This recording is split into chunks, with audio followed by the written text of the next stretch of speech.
every moment that I like ask, hey, I can't find this clip, can you guys send it to me?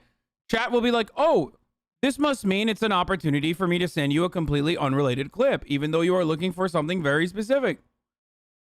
Hello, it's time for me, Chatter, to come back and show you a completely unrelated clip. Britney Spears. I called you earlier, but I'm calling you. Bro, this is a movie, dude. This is like literally a movie. Because I just wanted to make sure during the process of ending the conservatorship that my father certainly several times that still take my children away.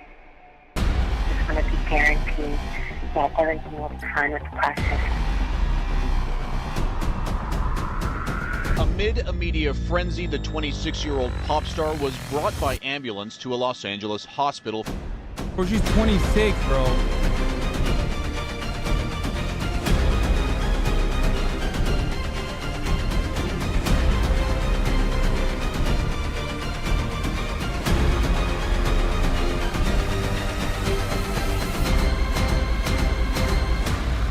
I mean, I'll admit it. Like, this is more compelling than Tenet. Like, straight up, like, this is actually better than Tenet.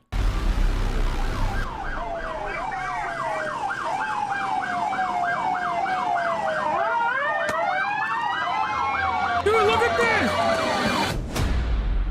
That is so psychotic, dude. What the fuck?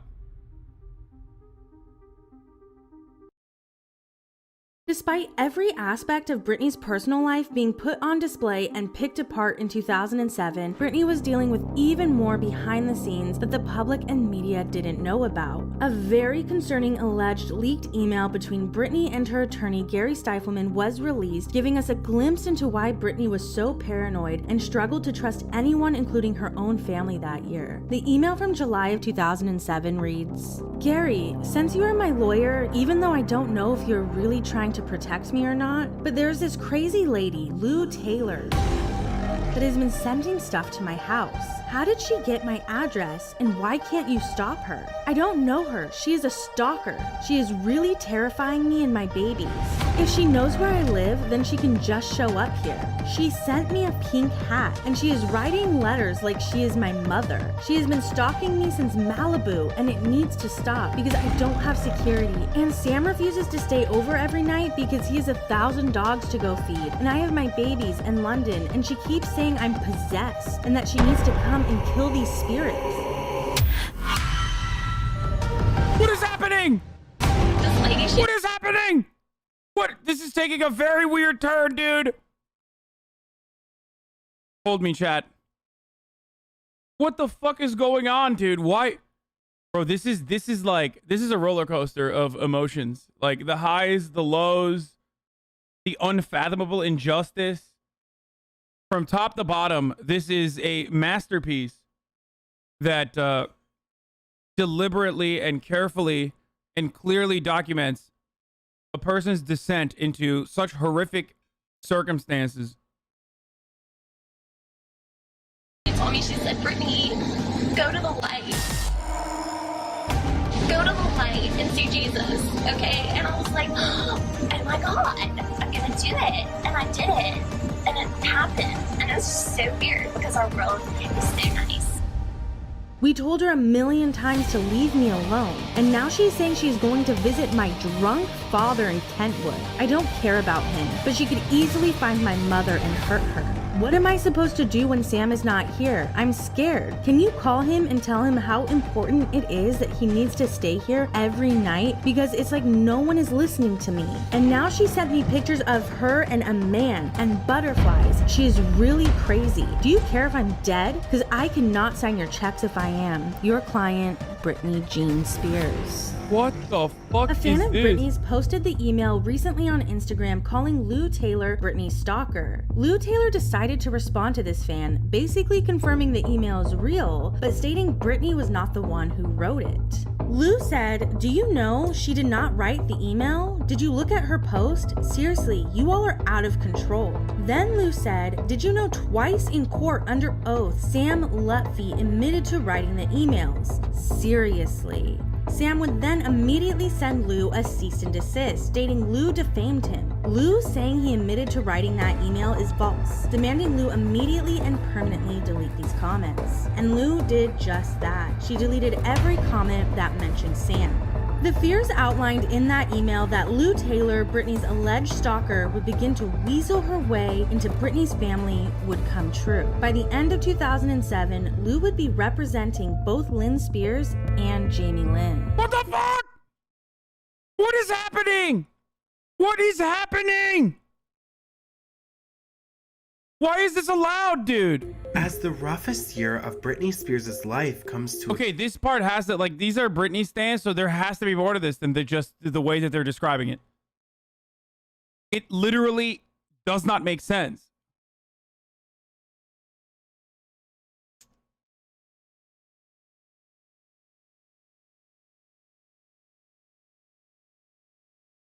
Bro, what happened? Like, did Britney Spears fucking make a wish into a monkey's paw or something? Like, she just was like, I want to be the most famous person on the planet. And then boom, the monkey's paw crumbles and it's over. It's a wrap. Like, you are going to be one of the most famous and richest people on the planet. But for the rest of your life, you're fucked. Like, everyone is going to exploit you. Everyone's going to abuse you. Everyone's going to shit on you. Non-fucking stop.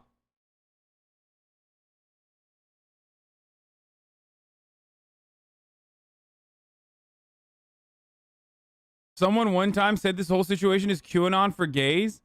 I mean, it would be QAnon for gays if it wasn't like well-documented shit.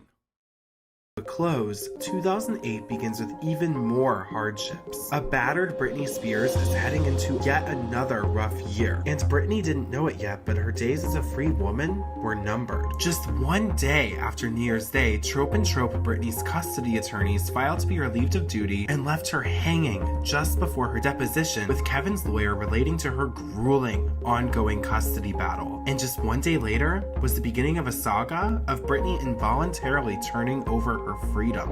On January 3rd, after being questioned by Kevin's lawyers, Britney retreated to her gated community, The Summit, where her sons were there with a court-appointed monitor for their regular visit. However, hordes of paparazzi were waiting to capture every moment of Britney's private life, even in her gated community. And about 6.5 hours pass with her kids, and it's time for them to go back to Kevin, and for Britney to once again be alone with her thoughts and no children to take care of. But just as Kevin's security team arrives to pick up her boys and take them back to his house, they immediately realize there is a major problem, as Britney's assistant, Carla, is making up excuses for Britney not immediately turning the children over. Sean was taken out of the house and into the car by the court-appointed monitor before Britney locked herself in her home with Jaden. And just 1 hour later, police are notified and officers arrive by the monitor, who is still locked outside of the house. But the monitor doesn't have the paperwork to grant them entry into the locked house. At this point, Britney had locked herself in the house with Jaden for 2 hours and 20 minutes. And Kevin's attorney shows up with the proper paperwork to grant the police entry. And just like that, a drove of police cars enter Britney's gated community. More than 12 police officers, 2 ambulances, and several fire trucks are stationed outside of Britney's home. At this point, Britney's cousin and friend, Allie Sims, and her assistant, Carla, are both outside of the house, leaving Britney entirely alone with Jaden. And just over an hour later, Britney is removed from her home and strapped to a gurney, but not before the media arrives on the scene.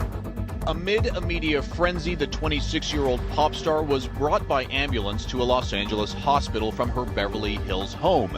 Another chapter in her long-running custody battle with ex-husband Kevin Federline over their 2 sons. As this video provided by Entertainment Tonight and The Insider shows, Spears was taken by stretcher into the emergency room. Her husband, Federline, was at the hospital when she arrived. .com is reporting that Britney was taken out of her home on a gurney by paramedics. And Bro, you know what this reminds me of? Have you ever seen like stories of parents? It's like actually a disease, like it's a mental health issue, a mental disorder, where like parents will sometimes like poison their children to make them, what is it called? Munchausen's. Yeah, Munchausen's.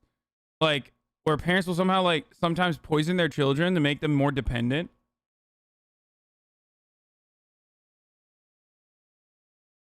Munchausen by proxy. Okay, yeah. It's like It feels like that, but it's a mental health problem in which a caregiver makes up causes an illness or injury in a person under his or her care, such as a child, elderly adult, person who has a disability, because vulnerable people are the victims. It's a form of child abuse or elder abuse, right? Like, I feel like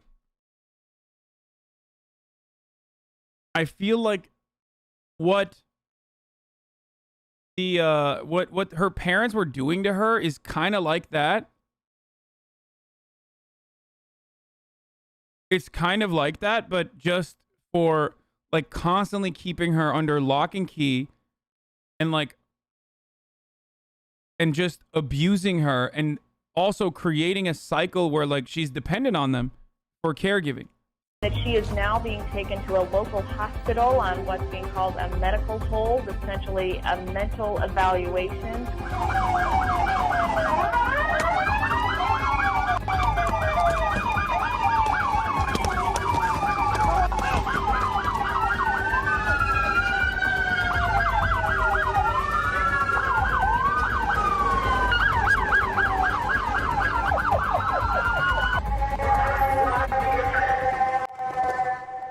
At this point, Britney Spears is on her way to the hospital, escorted in an ambulance by 13 police cars under blue light sirens. And at 12:30 a.m., Jaden is taken in a separate ambulance to Cedars-Sinai Medical Center, where Kevin Federline and Mark Vincent Kaplan are waiting in the emergency room. Sam Lutfi even followed the ambulance to the hospital and was initially denied entrance. And just 45 minutes later, Jamie Spears, Britney's father, arrived on the scene. This was a big deal as the two hadn't seen each other in approximately 8 months, after her father sided with Larry Rudolph during their falling out and called Britney a sick little girl to the media. It was reported that Britney would be on monitored observation for at least 72 hours. Now, more recently, we've gained even more insight into the situation, as a letter allegedly written by Britney Spears in the third person was leaked to the public by a photographer, where Britney explains no one knows the truth. Her behavior when her children got taken away because of her locking herself in the bathroom is understandable,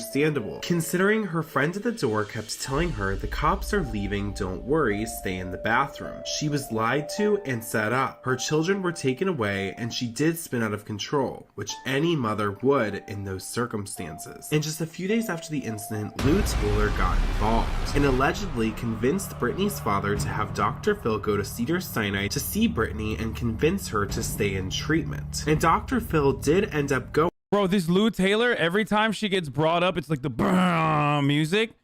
And I don't know if the music is guiding my feelings of her or if she's just like straight up the biggest villain here that I did not even know existed. Also, what the fuck is Dr. Phil doing here? Oh my God. Going and speaking to Britney. But as soon as he did, he went against the He's such a fucking clout shark, dude. He's literally the biggest clout demon.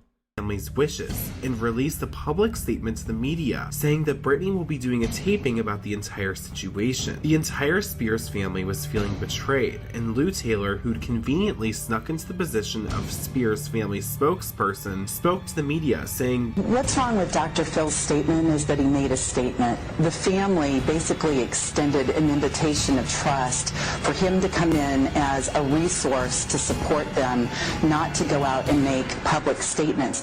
This isn't the only time Lou Taylor has snuck her way into a young and vulnerable celebrity's life, as she also attempted to take control over Lindsay Lohan in 2010. After bailing her out of jail, Lou Taylor came into Lindsay's life as a knight in shining armor. Wait, so is this Lou Taylor person like, is this what she does? Like, how is there not a movie about her? Because someone is saying... Like, look at this, dude. Every child actor and like every person that's been vilified, Lou Taylor is right there. Like, I feel like she is the business manager for people that you want to admit, like people who want a 5150.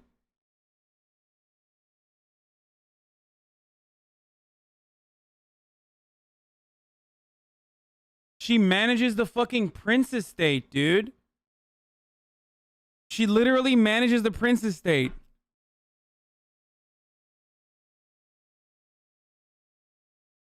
Always going to involve her clients in more asset appreciating businesses. or a personal liquor brand. Her client roster includes Steven Tyler, Mary J. Blige, Sean Diddy Combs, Florida Georgia Line, Priyanka Chopra Jones, and the Prince Estate. She was also instrumental in setting up the Britney Spears' highly lucrative and influential Las Vegas residency in 2013.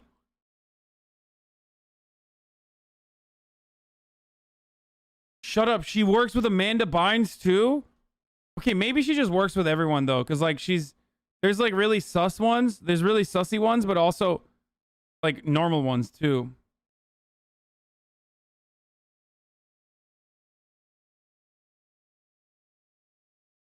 I think she does like when Lou Taylor enters, you're gonna resent her. I already do. There's like something about Lou Taylor that, oh my God. You fucking bet, RTBA. You bet Lou Taylor wanted to do that shit to Kanye, dude. Yo. Dude. I feel like she's there. She's like a regular business manager. Obviously, she's like a regular business manager because otherwise she wouldn't have all of these other clients who then... No way. This is like her thing on the side, dude. Allegedly.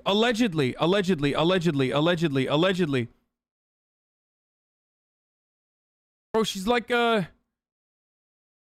all of these stories seem as though this person allegedly cares very much.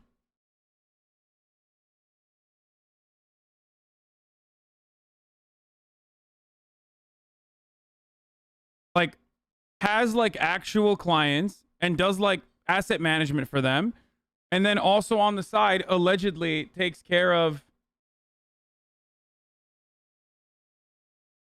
I mean, dude, look at this. Yo, Hollywood is so fucked, dude. Hollywood is so fucking fucked. Hollywood business manager Lou Taylor's ferociously breaking the glass ceiling. What the fuck?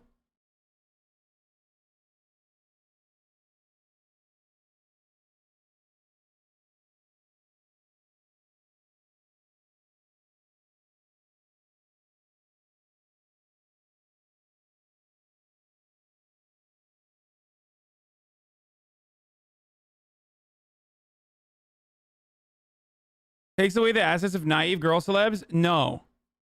She's not responsible for their mania, but she suspiciously is right there for in the right moment to safeguard their assets and turn it into a conservatorship that then ends up like paying dividends to the family members and probably like paying herself a decent chunk too, a decent percentage.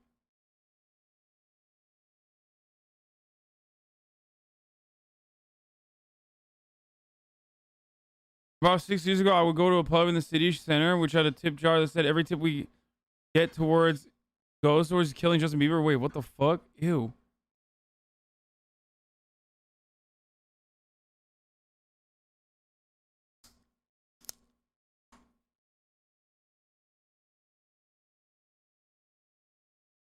They had backlash here in the Twin Cities when they had tours of Prince's mansion and were selling his estate and memorabilia only a week out.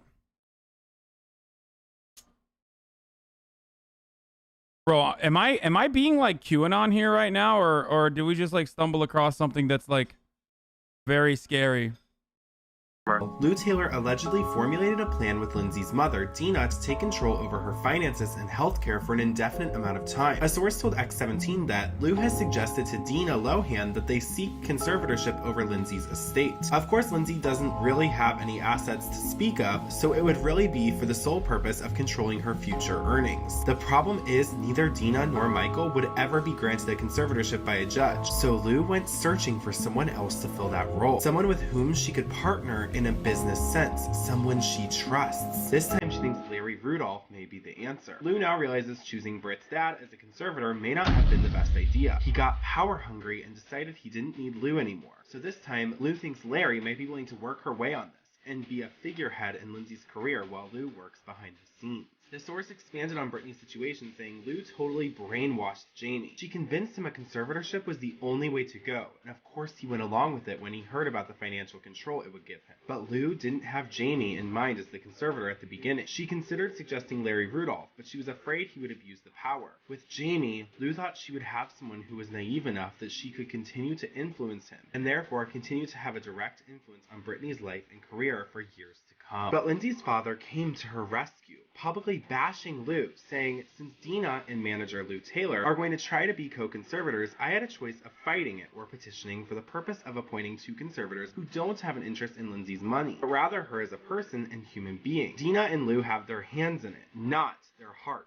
A lot of the controversy in Lindsay's life wouldn't be there if Lou Taylor and Larry Rudolph weren't part of the equation." I'm trying to make her aware that her mom and her business manager, her new business manager, Lou Taylor, they're actually trying to put Lindsay in the rehab so they can get a conservatorship over, and Lindsay doesn't even know it. When Lindsay's in the rehab, they're going to move for conservatorship. They want to put her in there. They want to control her finances. They want to control everything that she's doing to people in and out of her life. I want to make one thing clear so you all know this. When Lindsay was supposed to go into Morningstar Rehab, they started to reconstruct everything there for Lindsay to accommodate her. Sean Chapman Holly, Sean and Lou Taylor leaked that to the press because they wanted Lindsay to get out sooner and have her in UCLA so she wouldn't spend much time in the rehab. They're destroying my daughter's life.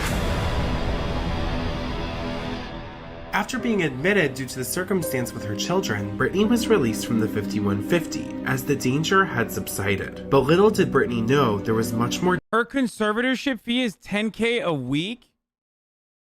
That can't be true. Are you serious? There's no shot. That's making $500,000 a fucking year? Approved by court. Bro, this is literally I care a lot. This is literally I care a lot. I'm losing my fucking mind.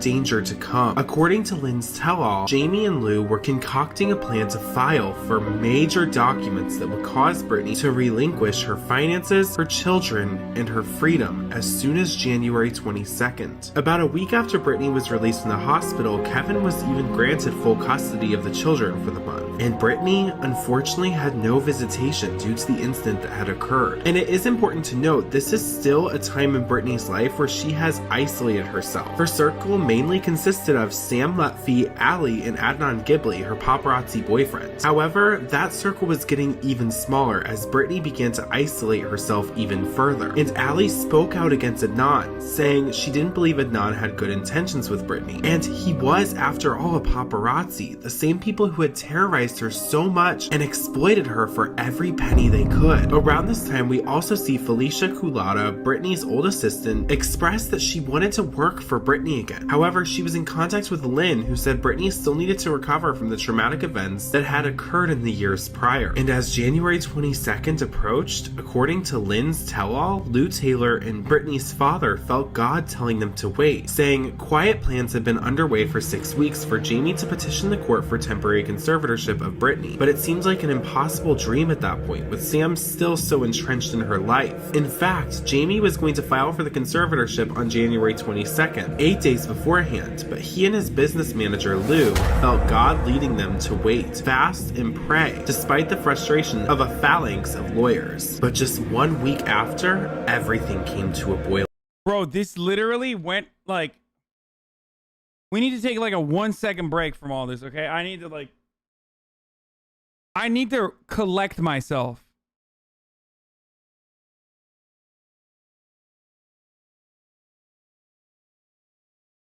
And also put this fucking pad down. I'm trying to stand up more so my back's no longer fucked.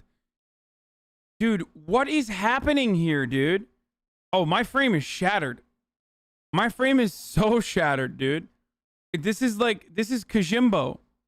This is absolutely Kajimbo.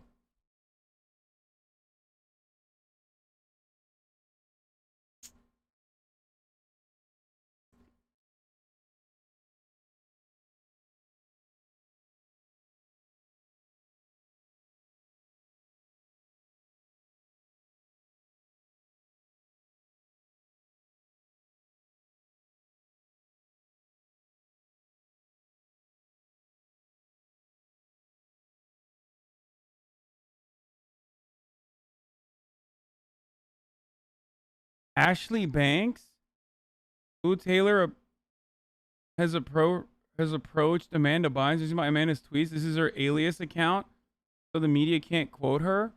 God damn, stans are crazy.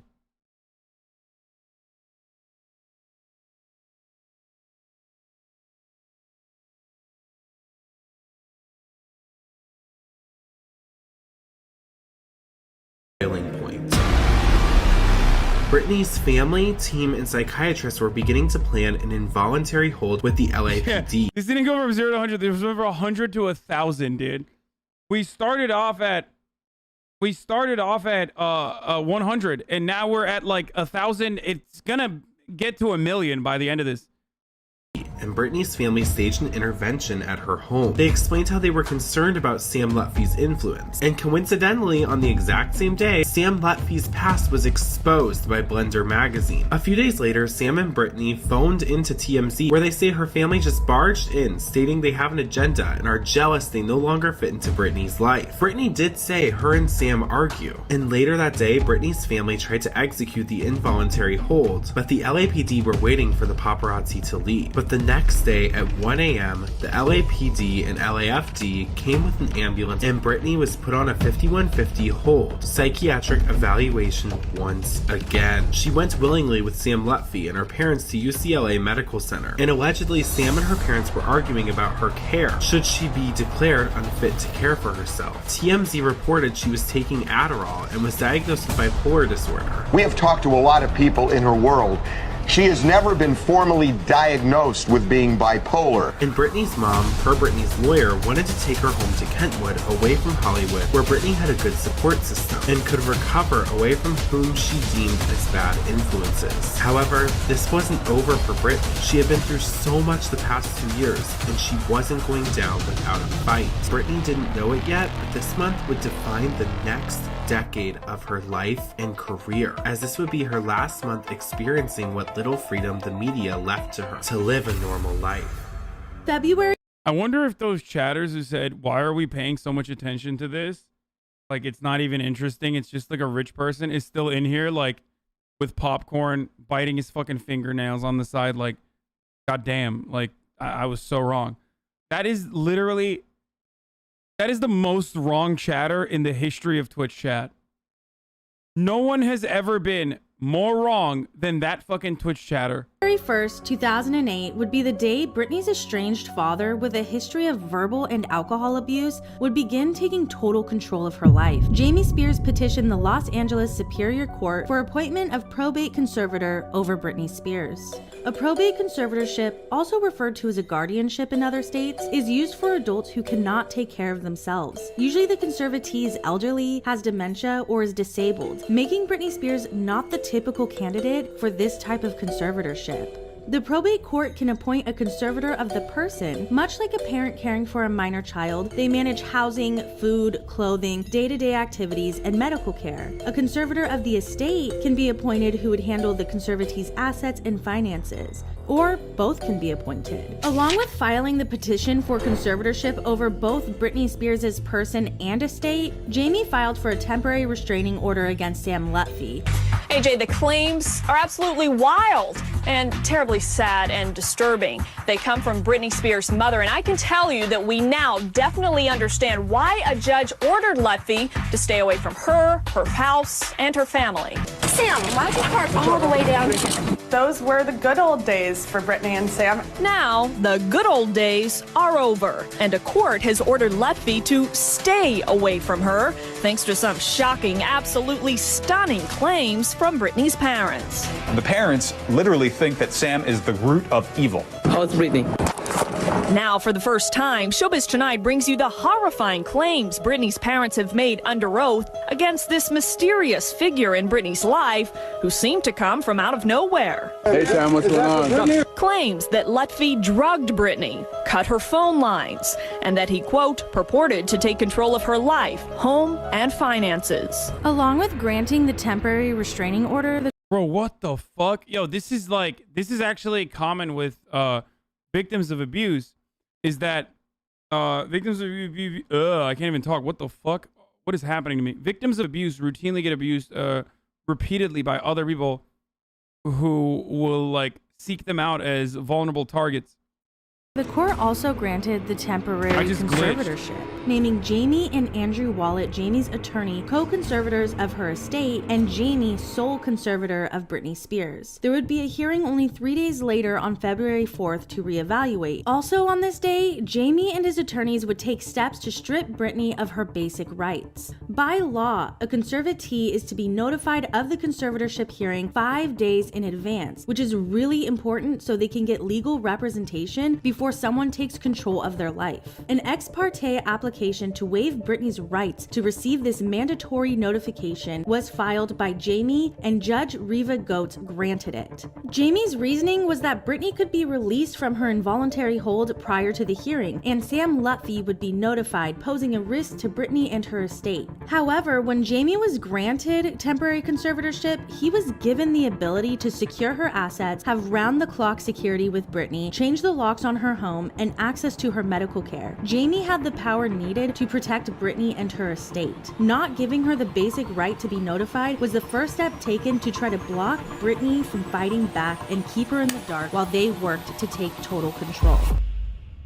On February 2nd, Ron Rail, Britney's custody attorney, goes to visit Britney at the UCLA Medical Center as the temporary conservatorship would impact her current custody battle. He recommends Adam Streisand, one of the nation's top attorneys handling celebrity estates, to help Britney with the conservatorship. Ron Rail showing up must have put a hole in the plan to keep Britney in the dark, because shortly after, Ron received a call from Jamie's attorneys. Adam Streisand immediately sent an email to Jamie's attorney, Geraldine Weil, calling them out on their already shady antics. Streisand said, "I am told you called Ron Rail and told him that Britney has been adjudged incompetent. That is false and you know it. You further stated that Mr. Rail has no right to see his client without approval from the..." Here's the thing. If this person is like competent, not the lawyer, but like if the other side, the conservatorship partners are competent and they have done this many times, even to other celebrities, and are like a respectable figure in the community, a judge signing off on that conservatorship, no matter how overarching, over-encompassing, like and crazy it might sound to you, the judges will be like, yeah, of course, like this is a good person. I know that this person is like a respectable individual, and yeah, of course I'll you know, help. I mean, not help, but like I'll just sign off on this conservatorship and continue it. Temporary conservators. That is also false. He then said the conservatorship is nothing more than a hostile takeover of our client for improper purposes. When Jamie's attorney, Geraldine Weil, received that email from Streisand, Britney had not yet had her capacity evaluation that is required by the courts. Geraldine Weil quickly emails Dr. Long, a psychiatrist who had treated Britney in 2007, asking him to do a capacity declaration on Britney Spears. Dr. Long, who appeared to feel uncomfortable doing this evaluation, told Weil the next day on February 3rd that his attorneys informed him not to speak with her. Also on February His music is getting ridiculous though. 3rd, Samuel Ingham, Britney's court-appointed attorney, shows up to UCLA Medical Center to do a brief interview with Britney, but allegedly didn't give her any notice he was coming. This short interview would end up severely impacting Britney's ability to fight her conservatorship. It is the day of the hearing, February 4th, and Britney is still on an involuntary hold at UCLA, but Adam Streisand is there to represent her. Streisand explains to the judge Britney does not want her estranged father as her conservator, and Andrew Wallet, co-conservator, is called into question, stating Andrew doesn't have the expertise to handle a $40 million estate. Then Jamie's attorney questioned if Britney even had the mental capacity to obtain Streisand as her attorney. Samuel Ingham, Britney's court-appointed attorney, argued that in his 15-minute interview with her the day prior, she didn't have the capacity to hire direct counsel as she didn't understand the nature of the proceedings. Streisand responded saying he is— Holy shit, dude. They're using their actual fucking— Whoa. That's nuts, dude. The moment that like the client that's under conservatorship is like demanding to get their own attorney, like the court should absolutely step in and be like, yeah, we got to do that. That's crazy. That's actually fucking crazy, dude. How the fuck? it's GG's. Like, if you get 5150 and a judge declares you unable to take care of yourself, you're just stuck. Like, you have no autonomy ever again for the rest of your fucking life. Is Britney's lawyer. Judge Reva Goetz then ruled that Britney did not have the capacity to hire an attorney, ejecting Streisand from the courtroom and siding with Sam Ingham, who only stood to financially benefit from Britney being forced to use him as her attorney. Ingham was paid around $405,000 in just 2008 alone from Britney's estate. Britney Spears' father is staying in control of her affairs for the time being. A California judge reported. We literally don't treat people with disabilities as humans. Like, this is unironically, like, you know, I joke about like MPD being like a debilitating disability or whatever, but like, this is straight up an example of like ableism being so ingrained in our attitudes that like,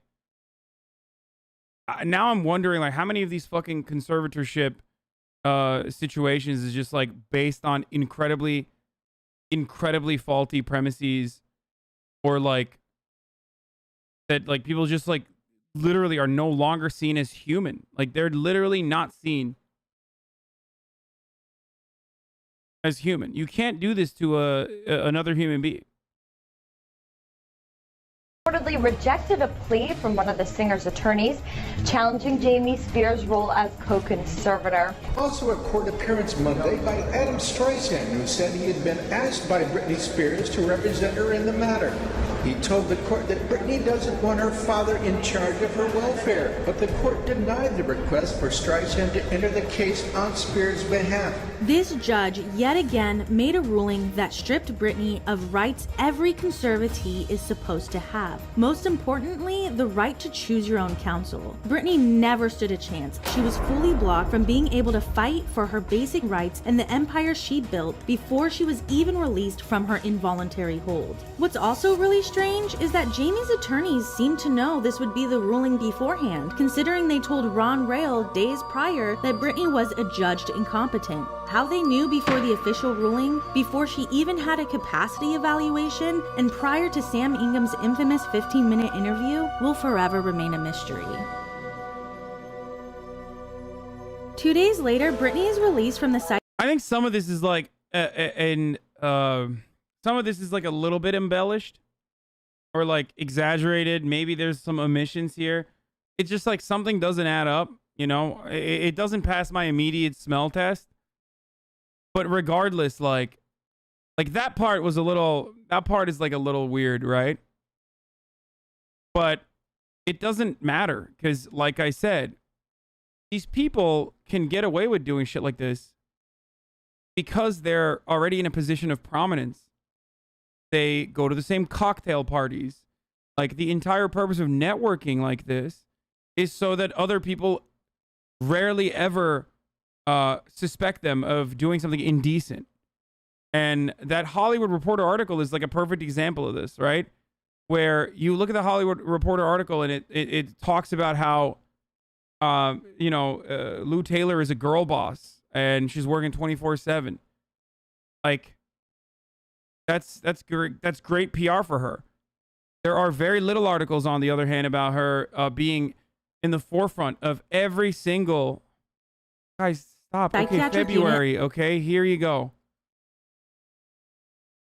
There are very little articles about her being involved in the conservatorship arguments revolving around Courtney Love, Lindsay Lohan, potentially contacting Amanda Bynes. I don't know if that's true or not. Like, it's... So the conspiracy isn't that, like, you know, these guys, the judge is in on it or whatever the fuck. It's more so that, like, it's oftentimes way simpler than that. You know what I mean? Of the UCLA Medical Center, Jamie and Lynn Spears are really upset, putting out a statement saying the hospital should not have released her. However, the psychiatrist said they simply could not hold her any longer. She was stable. Britney quickly hops into Adnan's car and she wastes no time heading straight to see attorney Adam Streisand.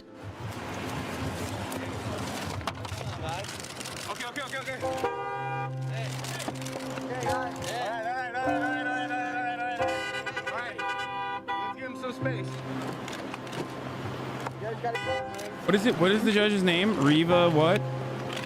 Come on, guys.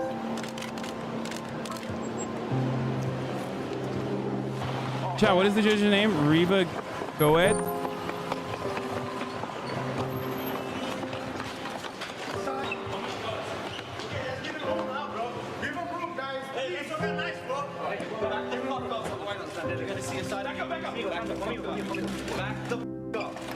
I'm telling you right now.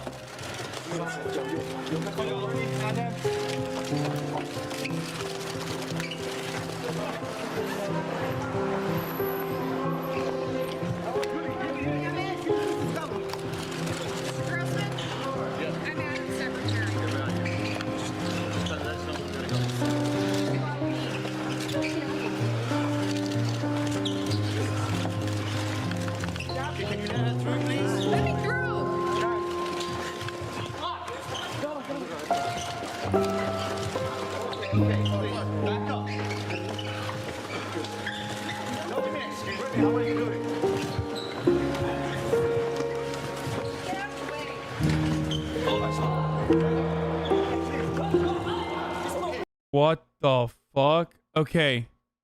The person, I'm looking at this on the other side of the screen. The judge involved in signing off the conservatorship, like in the aftermath of the 5150 hold, to the lawyers and the father, literally was a mediator in other abusive conservatorship court cases, as Judge Elizabeth Lippitt chose ex-Judge Riva Goetz to set up the structure for like other abusive conservatorship situations. I don't know if this is the same person though. Like,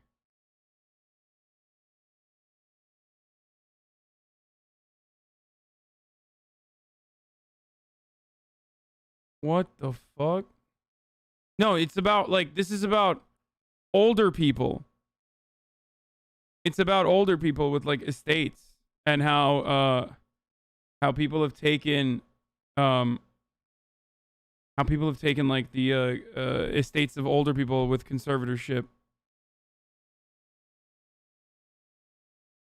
Oh, this is Judge Brenda Penny. This is a different judge now. Crazy, dude. This is so creepy. I'm like a little worried looking into this. You're so selfish for leaving GTA RP? What? You need to get a skill like GTA RP, not just react to videos. You're so selfish for leaving GTA RP? What the fuck? Are you alright, dude? Like, why are you here? There's all the other RP players who are like still streaming. Like, why'd you come in here? Probably to watch the ad at the top of the hour every hour because it's coming right now. That's why he came in here. Now, of course, this chatter, just like you, know that if you subscribe, you'll no longer see the ads. You can do it for $5 or for free with a Twitch Prime. Or you can use an ad block, or you can use a VPN. But, yeah, at the top of the hour, there is a 60-second ad break. And you already know that. So use your Twitch Prime for free. Here's the ad break now. Dude, I'm doing so well with these fucking segues today. It's like literally every single one of them at 10-10.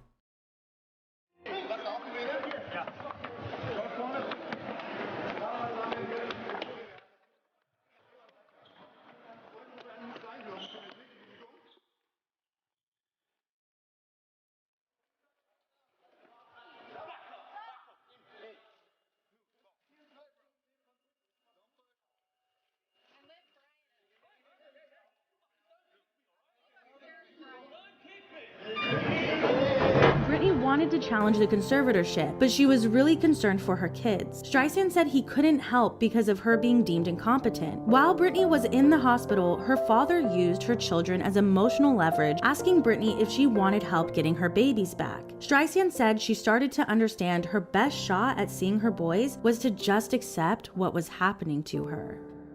The next hearing to evaluate Britney's conservatorship would come, and Judge Riva Goetz would grant another extension of the conservatorship. Meanwhile, on the same day as the hearing, Britney managed to get on a conference call with attorney John Eardley, with the help of a paparazzi friend, so Jamie wouldn't find out, as he was monitoring all of her calls. OK Magazine got a transcript of the call. Britney said, "Basically, I want my life back. I want to drive my car. I want to live in my house alone. I want to pick my own security, see who I want to see, and make it happen." Attorney Eardley quickly gets to work and submits a motion to move Britney's case from the LA Superior Court to the federal level, citing that her civil rights are being violated. This motion would get a new judge on the case. He explained, dude, what the fuck is monarch mind control, dude? Just because I'm looking at fucking like weird conservatorship arguments around Britney Spears doesn't mean like, what the fuck is this bullshit, dude? Like, I love when people just like,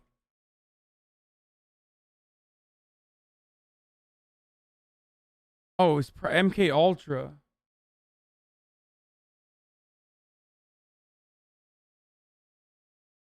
Christ, dude. Oh my god, do not look at that shit. It's right-wing conspiracy shit. Monarch mind control is what is it, like some fucking MK Ultra shit that you've or is like extended to like some right-wing conspiracy or something?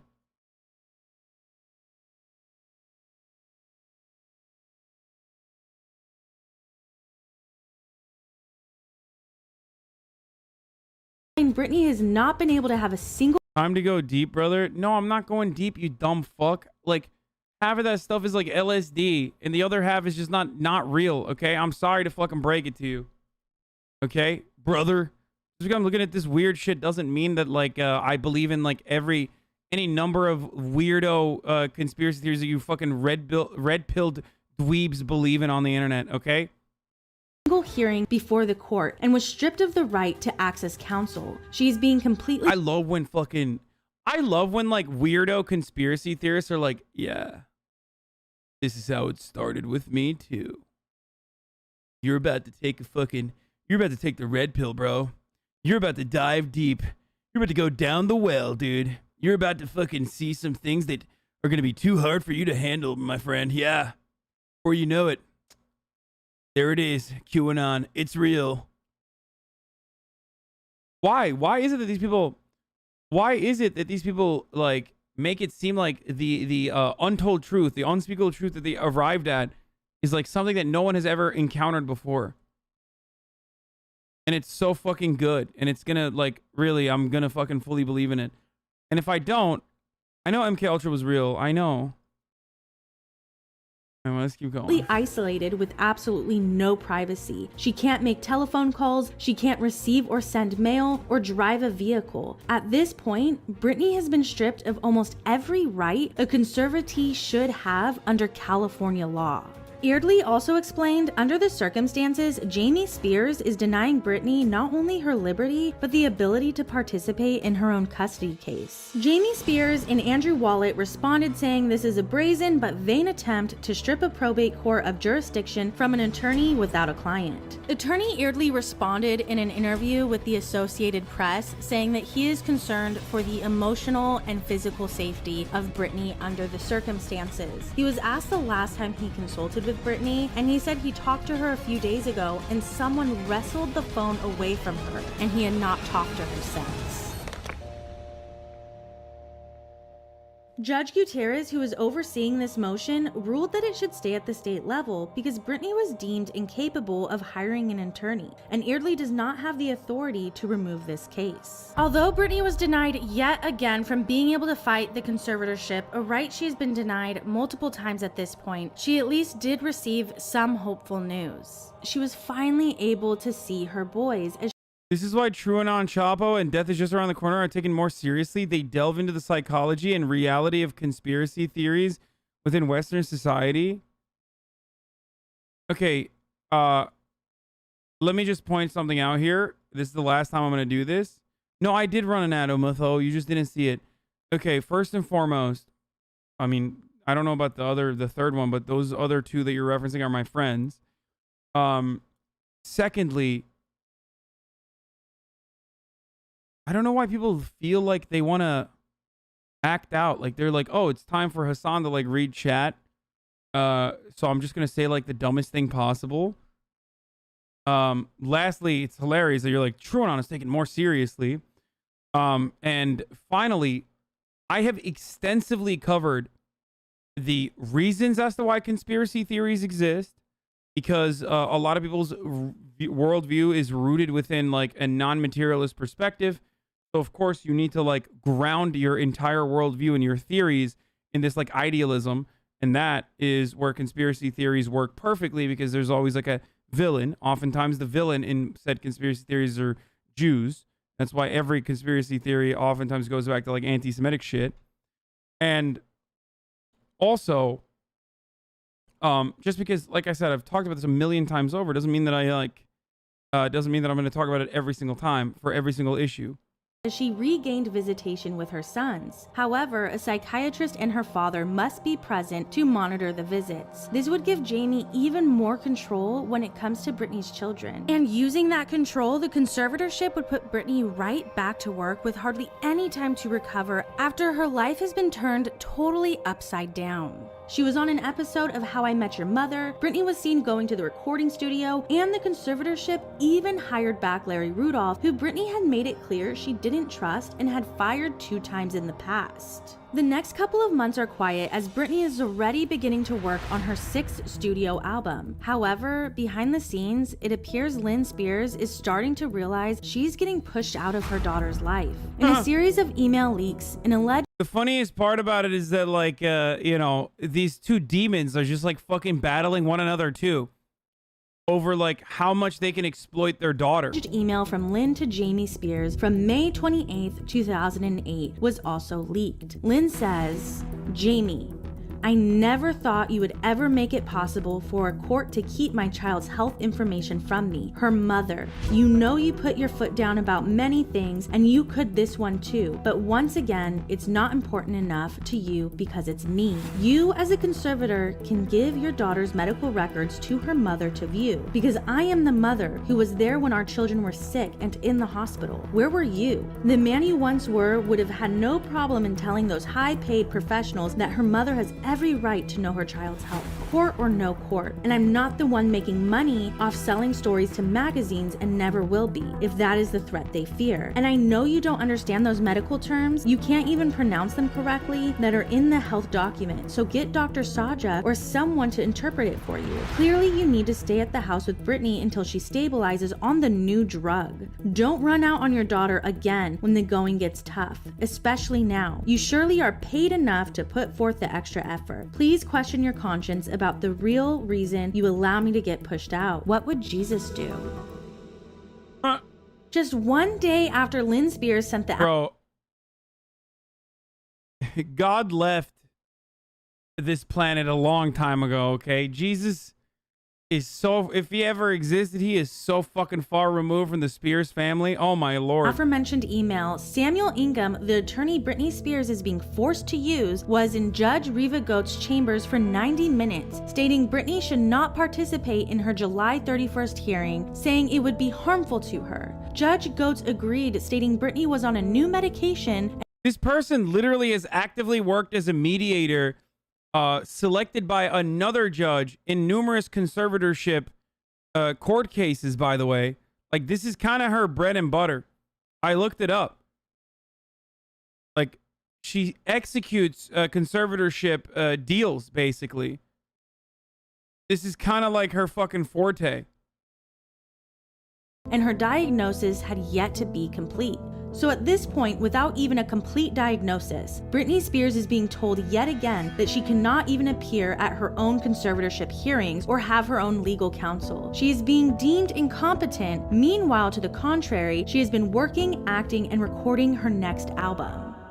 Britney's team looked at her like she was nothing more than a cash cow, and if she wasn't working, the people around her weren't getting paid. And with a ginormous media storm of her being 5150'd twice and put under a conservatorship, all the while she's still recovering from the lasting effects of 2007, Britney's team knew they had to do one thing to earn their paycheck: hire a PR team, flip her image entirely, and push her harder than they ever had before. This process had already begun during the conservatorship, as when Britney was filming How I Met Your Mother merely 1 month after being released from the psychiatric ward, it was rumored that Larry Rudolph began shopping around a reality TV series that would reportedly document Britney's comeback to the music scene. Before Britney even had time to breathe after being 5150'd and thrust into a conservatorship, her team was already wanting to kick her comeback into gear and broadcast every moment for the entire world to see. However, a source also began telling outlets that Jamie was against the idea. He didn't want the world seeing everything that was going on behind the scenes. He needed that veil of secrecy. But the show was going to happen and began filming later that year. Even though she was fighting for her freedom, in true Larry Rudolph fashion, her team was still pushing her career full steam ahead, whether she was ready or not. As we saw with the release of Blackout, Britney didn't do a proper world tour promoting the album. Even though rumors of a Blackout tour were flying as early as October of 2007, the world never saw that tour come to fruition. This was a huge loss, as Britney's label and team hadn't seen the same return of investment that her other albums had, simply because she didn't tour. This made the circus starring Britney Spears that much more important. She would need to promote 2 major albums across the world while going through personal struggles, legal back and forths within the court system regarding her conservatorship, all while having the media document every second of it. But Britney's team was going to make this tour happen regardless, and step 1 was her diet. The entertainment industry is known to be cruel when it comes to a performer's weight, and this isn't just the media. This can be people on the inside too, people who are meant to care about you, completely controlling your dieting until you can't think straight. For instance, Dr. Luke, a producer who was heavily involved in the production of Circus, once snapped in 2014 at a then bulimic Kesha after he saw a photo of the singer drinking a Diet Coke, saying, "We all get concerned when she is breaking her diet plan. We have seen it happen multiple times almost every day. It is also double concerning when the A-list songwriters and producers are reluctant to give Kesha their songs because of her weight." This was and continues to be the unfortunate reality of the music industry, and Britney Spears was no different. According to Daily Mail, Britney was back to a mere 126 pounds. Headlines would read, "I'm lucky to be alive," and in the next statement say, "plus her amazing diet secret."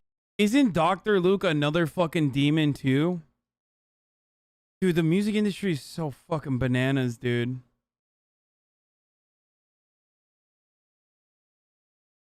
It's like, it is so crazy. The music industry is so fucking insane.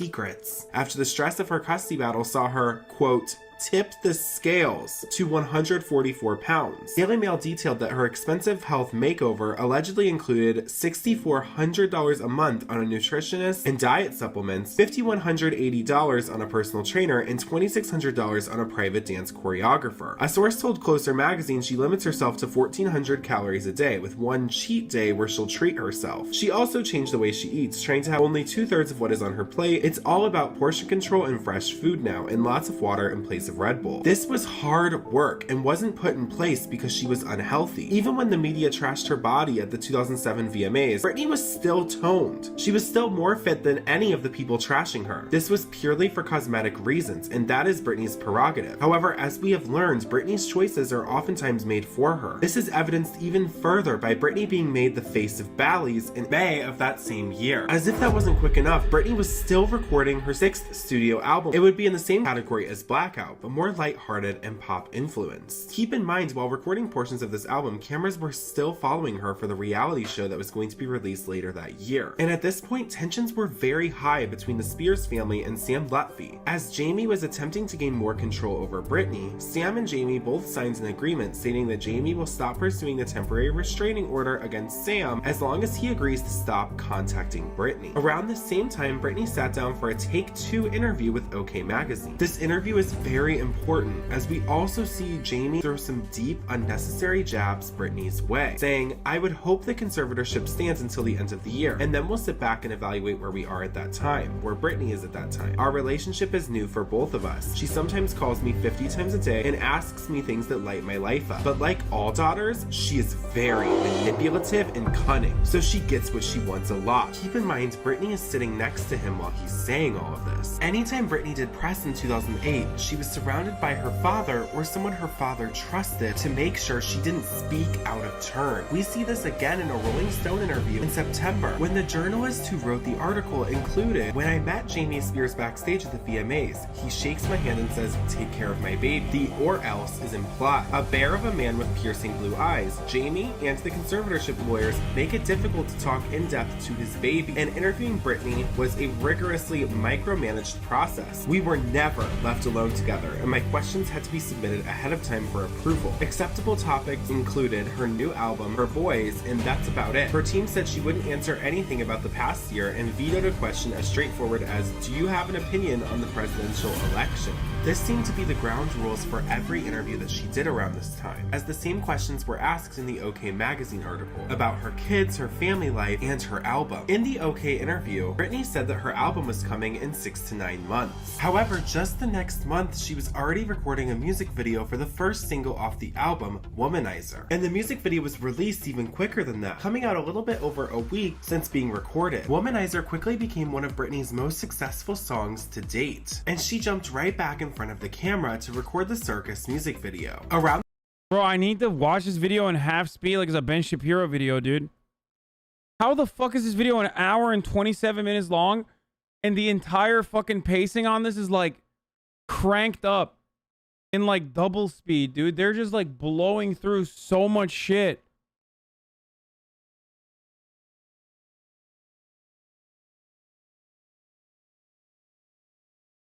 This is one of the most insane stories I've ever fucking seen. This is like Zack Schneider cut. Britney Spears' conservatorship.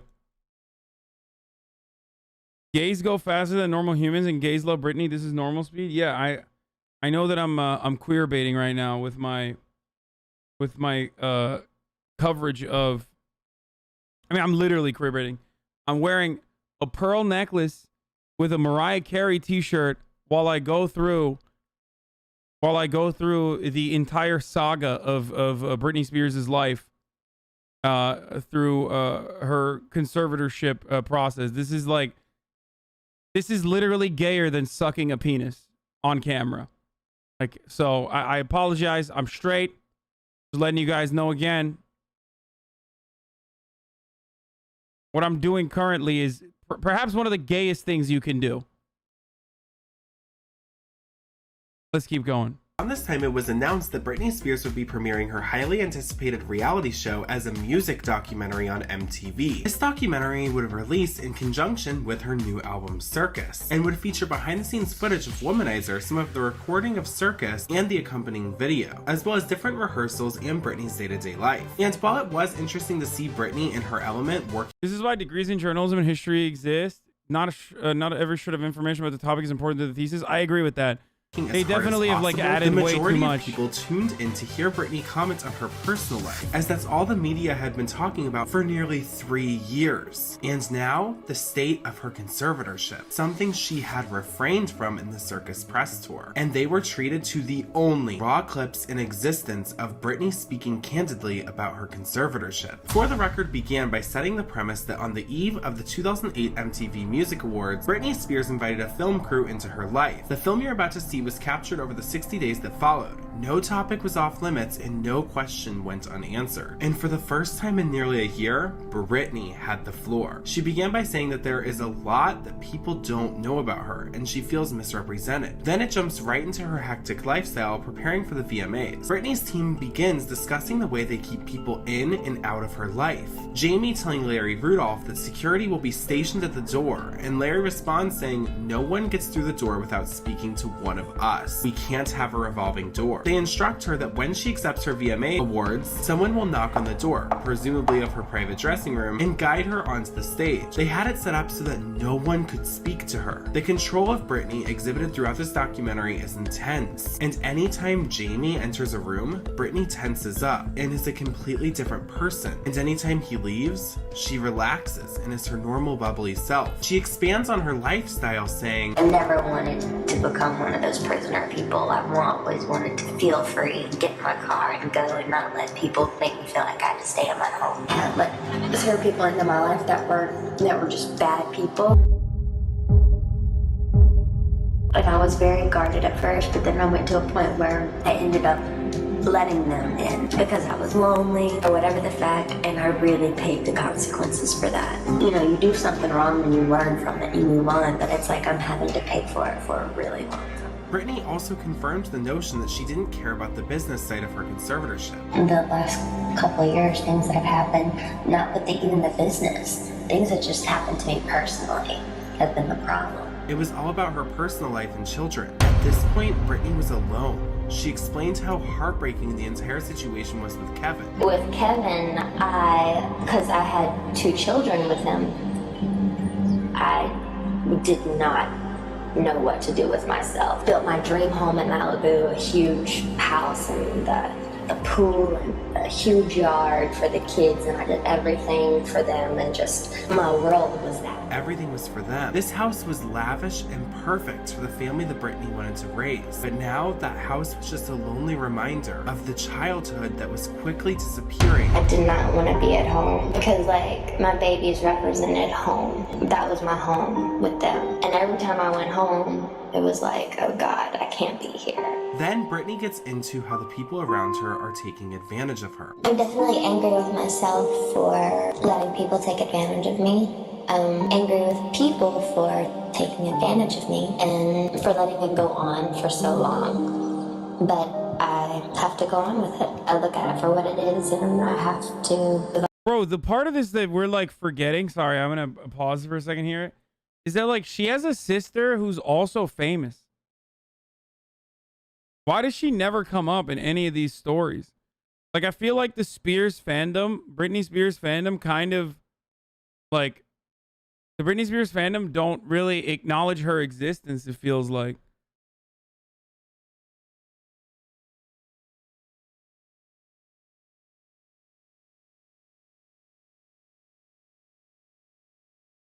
Jamie Lynn is also bad, not nearly as famous because her sister's story is just as fucked up. Because she got pregnant at 16 and erased.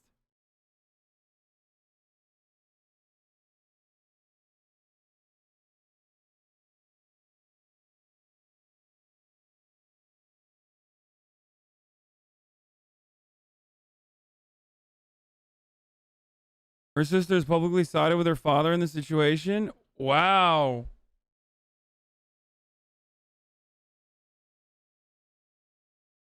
What the fuck?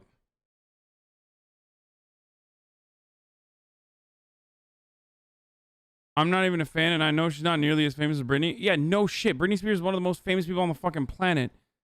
But, like, Jamie Lynn Spears is also kind of famous, or was kind of famous, and then just pee-pee poof.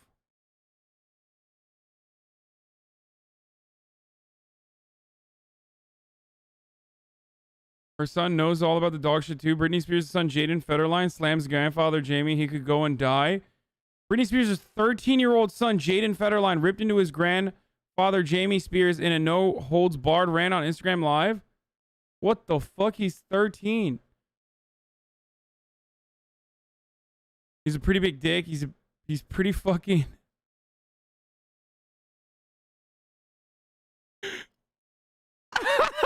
13 years old. Yeah, he's a pretty big dick. He's pretty fucking gay as shit. He can go die.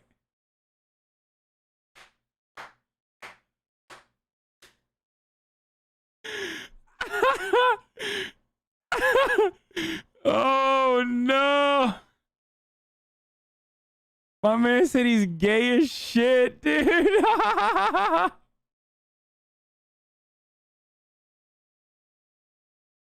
Oh, that's funny. I guess he's not one of the woke Zoomers.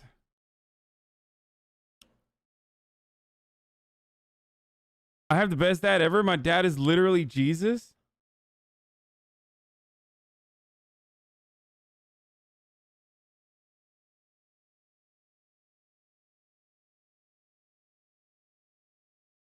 I wonder if he's a juicer.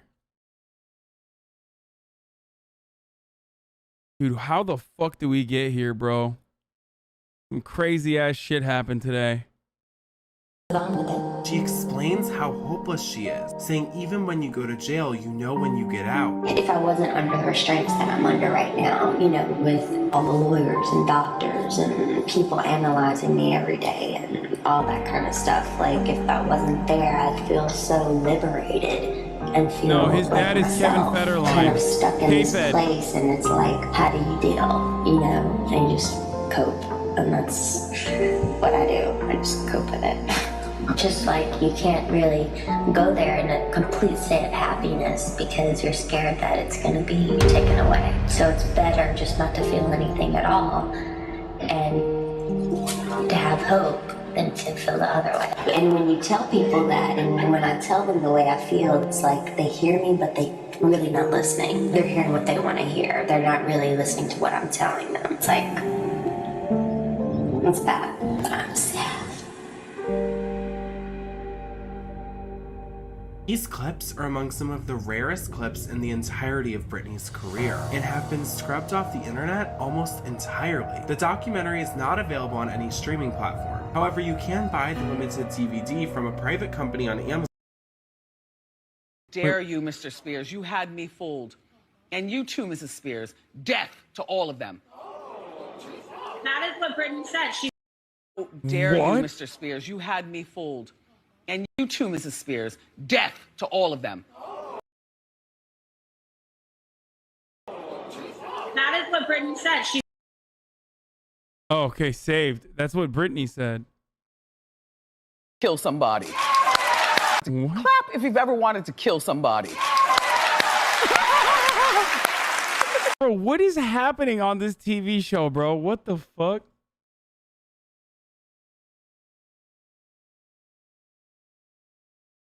What a wild TV show, dude. Holy shit.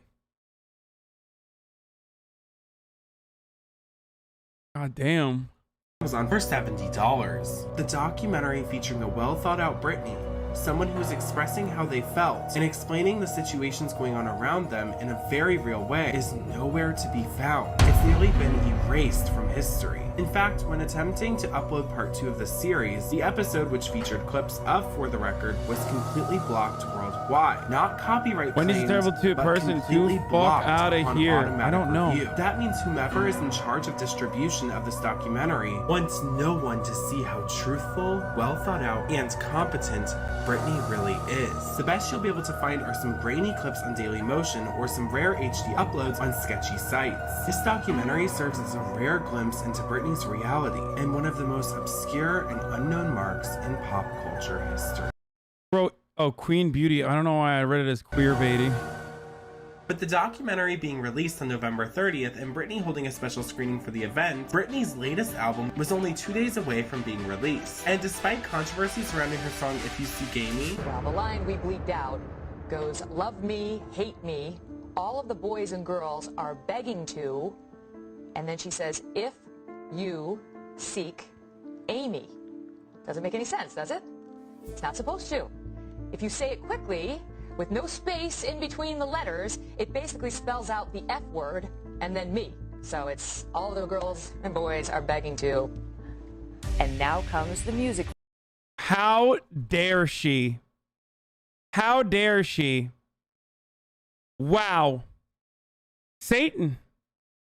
Satanism is alive and well, boys. How dare she do this, corrupting the mind of our youth? Video, starting and ending with... I find it so funny that, like, this fucking demon right here will sit there and get personally offended because, like, someone spelled out F-U-C-K me. Like, fuck me, right? While simultaneously will turn around and in that same broadcast be like, Santa Claus is white. And if you blacks have anything to say about it, well, you're wrong. It's white. So is Jesus Christ. And it's like, okay, well, I think one is way more horrible than the other. Just saying, like, you're a piece of shit person.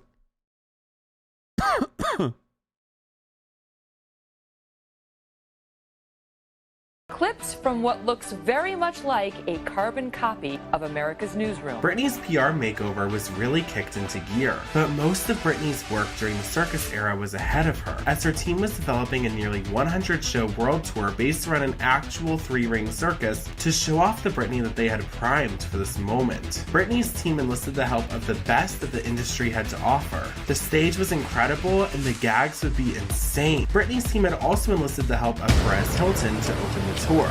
Perez Hilton talked about professionalism. When is it professional to publicly bash someone who's going through a hard time? Whom had previously trashed Britney in every way possible. But she shot him with a crossbow in the opening sequence, signifying her rise from the tabloids. Nonetheless, Larry Rudolph was quoted saying the tour would blow people's minds and promises to show Britney's fans something they will never forget. Dude, why does this guy look like he just, put Vaseline all over his face at every moment?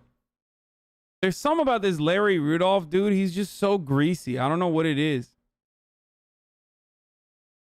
Like, every time they show him, he's just so oily, bro.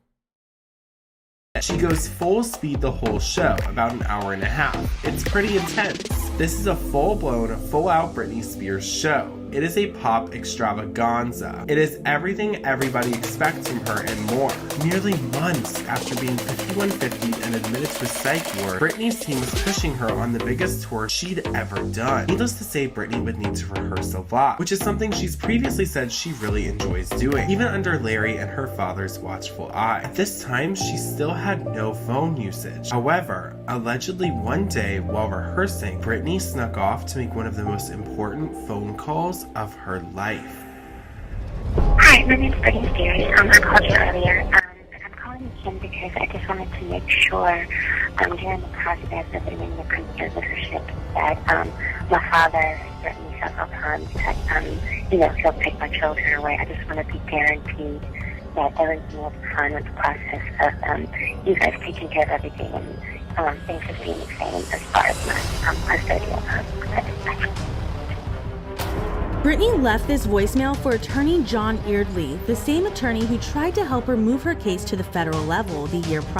I'm gonna keep it 100. The fact that there hasn't been like a bar investigation for every single lawyer involved in this conservatorship is straight up wild to me. Okay, like the very moment that Britney Spears on record now said, I was never told that I could fucking file a termination of my conservatorship, is a moment where you are way too late to the game for not being able to for not investigating this entire process top down, bottom up. It's insane. Like, it is so fucking corrupt. It is so fucking insane. It makes me wonder how many people in this state alone have been destroyed by predatory conservatorship programs where like judges who operate as mediators on other conservatorship programs that like set it up specifically work alongside lawyers and consultants that engage in this regularly. It is I Care a Lot. I Care a Lot is a direct, like, it's literally what this is.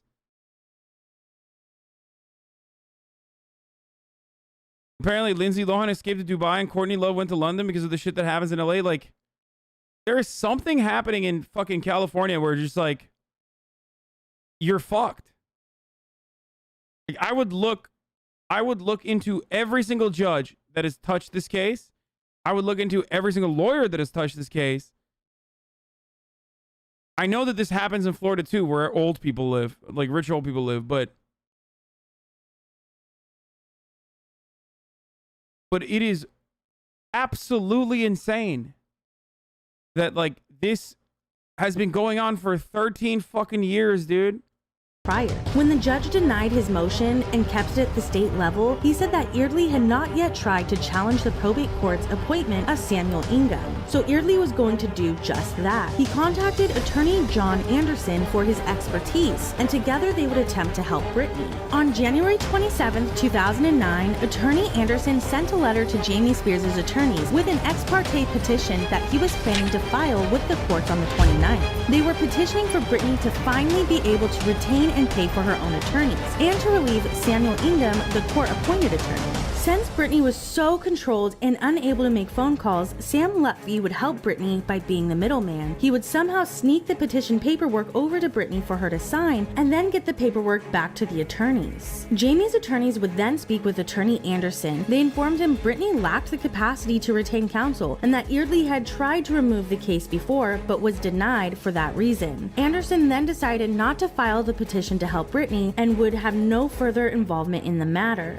3 days later, Jamie Spears filed for a restraining order against Adnan, Britney's ex-boyfriend, Sam Lutfi, and attorney John Eardley. When Sam was acting as the middleman between Britney and the attorneys, he broke the agreement he made with Jamie back in July of 2008, stating he would cease contact with Britney. Jamie said upon reviewing phone records, Britney had spoken with both Adnan and Sam that month. Attorney John Eardley was included due to his connection with Sam Lutfi and his attempts at trying to assist Britney. The restraining order was granted temporarily, with hearings to follow. At this point, Jamie had successfully obtained restraining orders on the last few people who had spent a year actively trying to get Britney out of the immensely controlling situation she was in. Allie Sims, Britney's cousin and previous assistant, spoke up as she hadn't heard from Britney since the conservatorship started. Allie said, "You know they're very controlling, and that's fine, and I just stepped back. I'm not going to fight 9 lawyers and parents." Sam Lutfi now decided to take legal action against Jamie and Lynn Spears. Jamie Spears had assaulted Sam by sneaking into Britney's house, bypassing her gate and guard, then proceeded to punch Sam in the chest back in January of 2008. And Lynn was being sued for defamation, mainly citing her 2008 declaration and her book Through the Storm, where Lynn had accused Sam of drugging Britney and not giving her access to phones or cars. But he wouldn't just sue Britney's parents, he would also sue Britney for breach of contract, airing out her personal life from her breaking point in 2007. He was one of the last few people trying to help Britney get out from under her estranged father's thumb, but now he was seeking compensation for the time he was her manager. Although they hadn't met yet, he alleged when Britney infamously shaved her head, it was to avoid drug testing, and that when he agreed to become her manager, he brought drug-sniffing dogs to her house, flushing a powdery white substance. He also stated he helped with the paparazzi so they would stop putting her in dangerous situations. If the paparazzi adhered to their rules, he would text them their location so they could get the pictures they needed. You know, it'd be kind of cool if you guys were able to talk to her. Wouldn't that be cool? No, that'd be great. If she was able to talk, 27-year-old, can't really speak, doesn't have a cell phone, can't see her friends. A little odd, don't you think? 27-year-old touring the whole world? Yeah. No? Well, you know, she's making money for everybody. She's making money for everyone but herself, maybe. She's not really concerned with money, you know? Yeah. Britney's not that type of person, so. Oh, really? No. She's a normal sweetheart, mother of 2, 27-year-old, you know? Very successful superstar. Can't have a phone and go where she wants and see who she wants. Like, I think that's a little unfair, don't you think? It's almost like slavery, modern day slavery. Don't you think? Almost. Sounds like it. Well, you know, maybe instead of you guys getting your info from other people, you should try to get a hold of her yourself and see what she has to say. I think you guys would be ratherly pretty surprised. If she talked to us, I would definitely film. If she was allowed to. She was allowed. I'm sure she would love to talk to you guys. Yeah. But she's not allowed to. Do you think she's more miserable now than she was back? Absolutely. Absolutely. Wow. Absolutely. Yeah. But she must be going through a lot of hard stuff right now. Well, wouldn't you if you weren't able to go anywhere and do whatever you wanted and govern constantly and you notice there's no friends around, it's just assistants and agents and come on guys, 2 years of this, it's a little nonsense, you know? I mean, where they're going to, you know, place all the everything on these allegations that the parents made about me, which are all false, you know, and I think we'll see that in court soon, you know? Those are horrendous allegations those people made. It's unfortunate circumstances, you know? Talking about drugging people, to the contrary, you know. So you did nothing of the case? God, no. Never. No. So Sam, are you going to do contact with it if it gets lifted? I can't answer that, but I wouldn't see why not. She's still a good friend of mine. Hearings for the restraining order case against Adnan, Sam, and Eardley would begin. Britney's hairdresser said that Sam used her to try to contact Britney around Christmas time in 2008, but she said, "Yo, Twitch is getting fucked right now. That's why there's Fs. I don't know if you can hear me or see this, if Fs are happening to you, but just refresh. It's not my fault. It's just, Twitch is fucked. Anyway. Apparently this guy is like involved with Amanda Bynes too. Sam Lufty. Like all of these people are such fucking, they're so sus.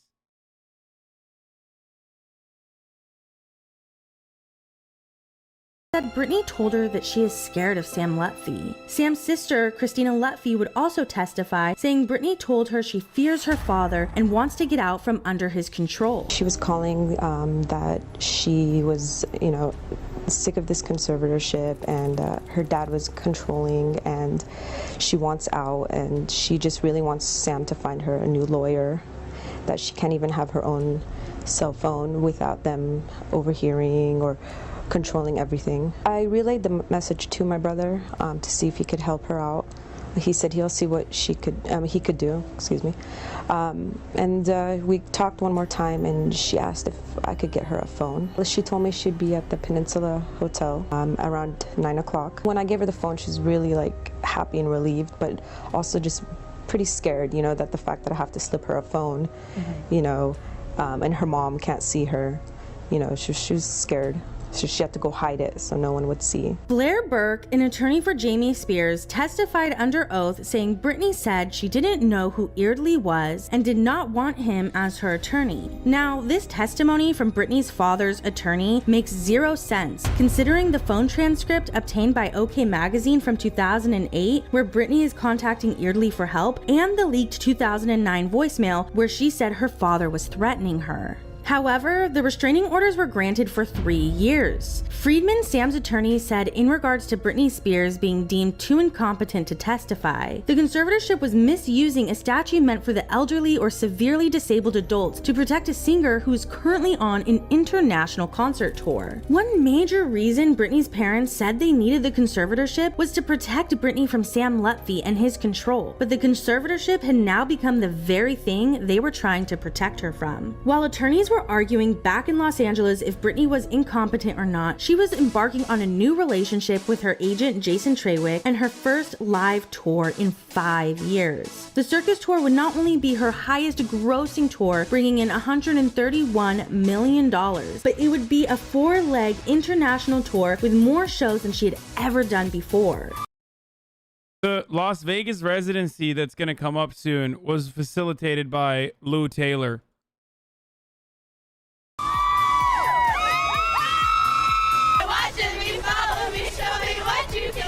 The performance, I mean, it was great. Stage show was great. Stage show was amazing. Phenomenal. So is Britney back? It was definitely a circus. It was awesome. She's definitely back. It's Britney, bitch. Britney Spears has made her comeback 100%. She rocked the house. She is back. If anybody thought Britney wouldn't come back, Britney's back. The effects and like the dancers and the colors and everything was. Bro, the fact that like one of the main lawyers is making 10 grand a week for the past 13 years off of like the conservatorship fees is just, that alone is like jail. Like just straight to jail. Don't pass go. Don't collect $100. Just throw the man in jail immediately. Millions and millions of dollars, dude.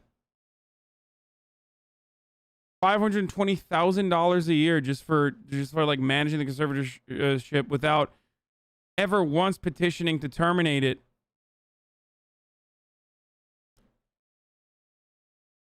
$6.7 million. Yeah. Amazing.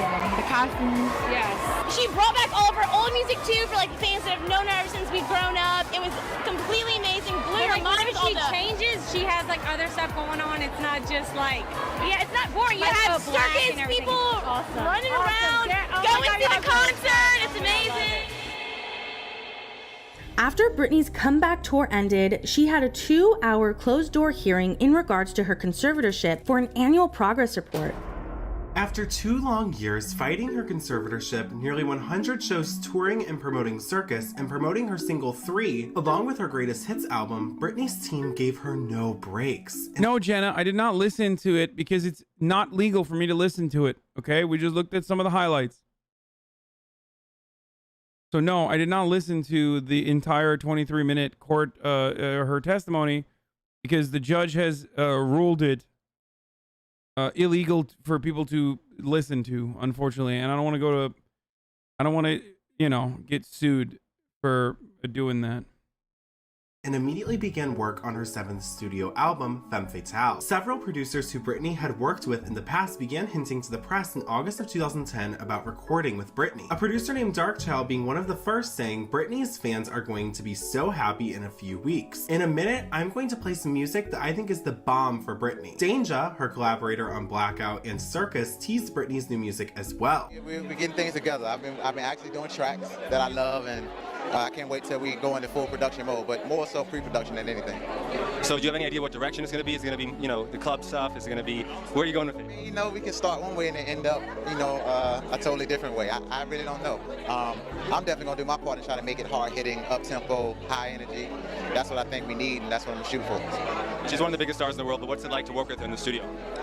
Man, it's so easy and fun, and it's one of the easiest, probably the easiest sessions I've had in my career, so I'm looking forward to getting back in. Fans were getting extremely hyped at this point, as Britney had been releasing era after era for the past 3 years, and they were about to get another album. However, just 2 days later, all buzz for the album is killed off by Britney's team, with a seemingly threatening statement from Adam Lieber saying, "No new music news right now. Wish people wouldn't mislead you guys with BS info. Not cool. P.S. The guys that are working on Brit's next album are not talking about it." And with that, everything went silent for the month of August. However, Britney was still working, as the next month she was featured on an episode of Glee. But with that high came a major low, as on September 30th, Britney got the news from the judge that Andrew Wallet and Jamie Spears, her father, would remain her conservators and would continue to have full control of her finances and personal life. During the Circus era, Britney held out hope. However, all hope was gone. Britney officially had no control. However, her lawyers did give the great news to the courts, saying her mental health had improved dramatically. And interestingly enough, the press began releasing tons of articles featuring photos of Britney smiling and being happy, some even promoting her clothing line at Kohl's. However, Britney was not happy. Photos of her crying later surfaced from the same day, and the public got a glimpse into how Britney really felt. The facade that Britney's team had created had its first crack since For the Record airing, and this was the first of many glimpses into Britney's reality that we saw during the Femme Fatale era. But like clockwork, Britney's team shifted the focus off of the conservatorship and changed their tune about Femme Fatale, as just 1 day later, Adam Lieber officially confirmed there is a new album in the works, and that her upcoming album would be a departure from what you've heard. Okay, dude, some of this Stan shit is like, it's just like too much. Like, these details are like, they're getting, I'm starting to get annoyed with the, it's just like, I'm skipping, yeah. Why skip? It's way too much, dude.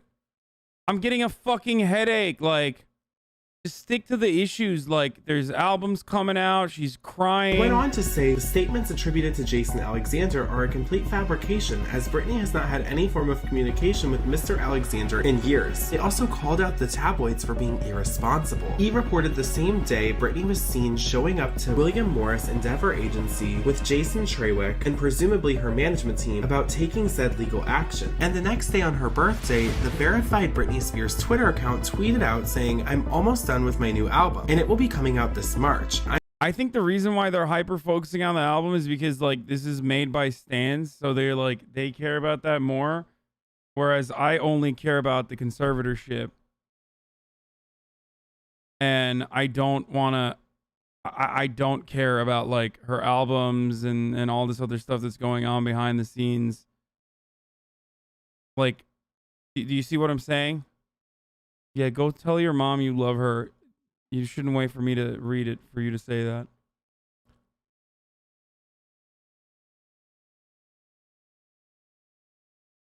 Yeah, so they're using the album. They're like pushing her to work. More album, more shows, more money. I got that. I just like I wanna see a conclusion. I wanna see like a. I'll be performing for the first time ever in a special concert in San Francisco's historic Castro District on Good Morning America. And I promise you, it'll be a morning to remember. See you soon. She was recording the Till the World Ends music video, releasing and promoting the new album, and recording a short interview about the album for MTV. However, this interview would be much less personal than For the Record, as I Am Femme Fatale was centered around Britney recording the music video for Till the World Ends and preparing for her first big televised performance promoting Femme Fatale. In an effort to illustrate how hard Britney worked on these music video sets, her team unknowingly exposed themselves for showing how hard they push and control every aspect of Britney's life and career. You know, can we wrap this thing up? We're gonna go for 10 minutes and done? Okay. Sorry. You have 10 minutes and you're done. I wanna go in there. It's too hot.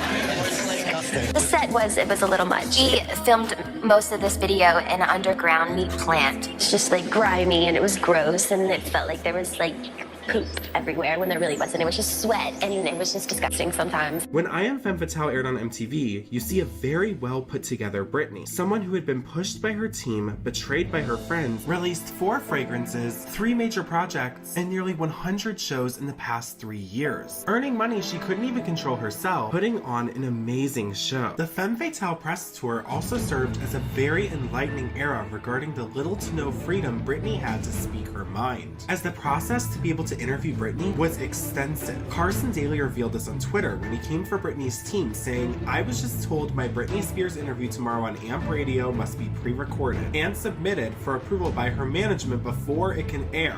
F that. Never that restricted. Even when I interviewed Michael Jackson, it wasn't anything like this. It's really insane." Someone called him unprofessional, and Carson responded saying, "I'm unprofessional, faking an entire interview? Just shocked management won't let her do a normal interview. She probably doesn't even know," stating this had nothing to do with her, just her people. This press tour was a large indicator for where Britney was in her life, so much so that Sam Lutfi used it as evidence for Britney to testify in his case against her conservatorship. Sam had continually fought for Britney to testify in his case. However, Britney's parents had successfully blocked this, deeming her mentally incapable of testifying in the past. However, Sam asked the judge to order a psychiatric evaluation on Britney to prove that she was capable of testifying, and even ordered his own psychiatric evaluation of the Femme Fatale press tour from the UCLA assistant professor of psychiatry, Joshua Pretsky. Joshua is quoted saying, "In the Ryan Seacrest interview, Britney Spears is interviewed at length, and she responds logically and coherently to questions, evidencing logical." This is the thing that I don't understand. It's not like she's not in front of the fucking camera. This doesn't mean anything, by the way. It doesn't matter. Like, you actually, it's kind of wild that a fucking psychiatrist, a professor of psychiatry nonetheless, would openly state a medical a medical opinion like this without actually fucking diagnosing the person, like off of a interview that could be edited. Like, you have no idea. That's wild. So that's number one. So I don't know how this doctor just said this shit. Okay. So that's one. Two, you mean a doctor? It doesn't matter that they're a fucking doctor, dude. You can't. Have you met fucking psychiatrists? Like, you're not allowed to do that. Anyway, regardless, in the interview, he's saying he's evaluating the interview, but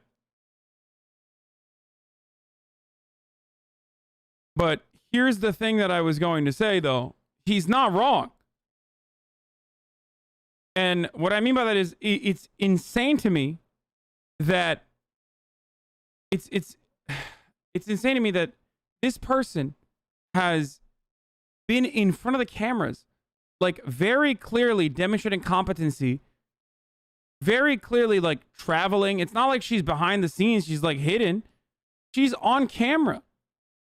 She's doing interviews.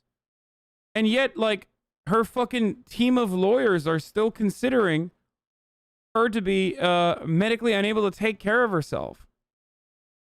And that makes no sense.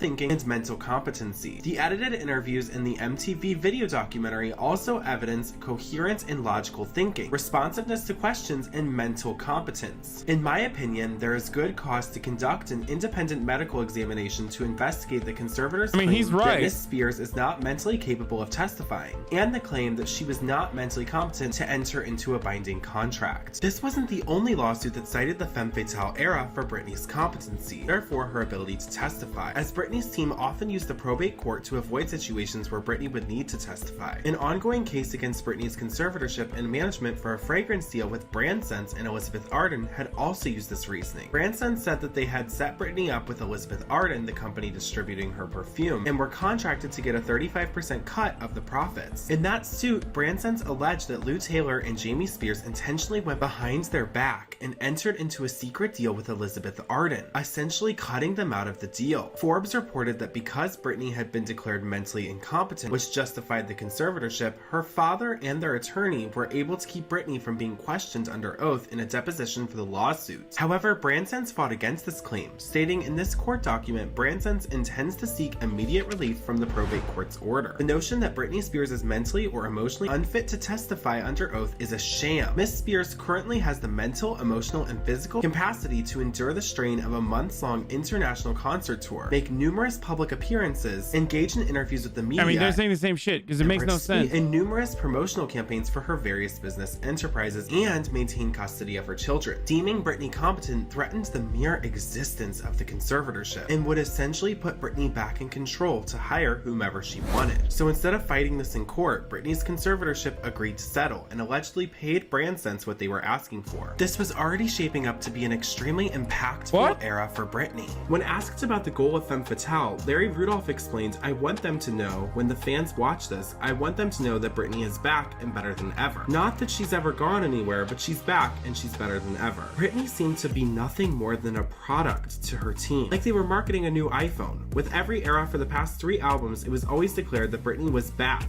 even though she had never taken more than 3 years in between each album. On March 25th, Britney released her highly anticipated 7th album, and it was very different for the time. It incorporated elements of dubstep, pop, and it had the electro sounds that will.i.am brought to tracks like Big Fat Bass, but also the pop sound that Dr. Luke and Max Martin specialized in. Now, most of the aforementioned people were thanked in the booklet that came with the album. She started off thanking God and then got into warm thank yous to the team around her. But towards the end of her thank you letter, things went cold, as Britney separated the thank yous, saying professional thank yous go out to Ken Hertz, Seth Lichtenstein, and Tom Hansen for making sure everything is legal, and to Lou Taylor, there we go, Lou Taylor, Robin Greenhill, and TriStar for counting my pennies.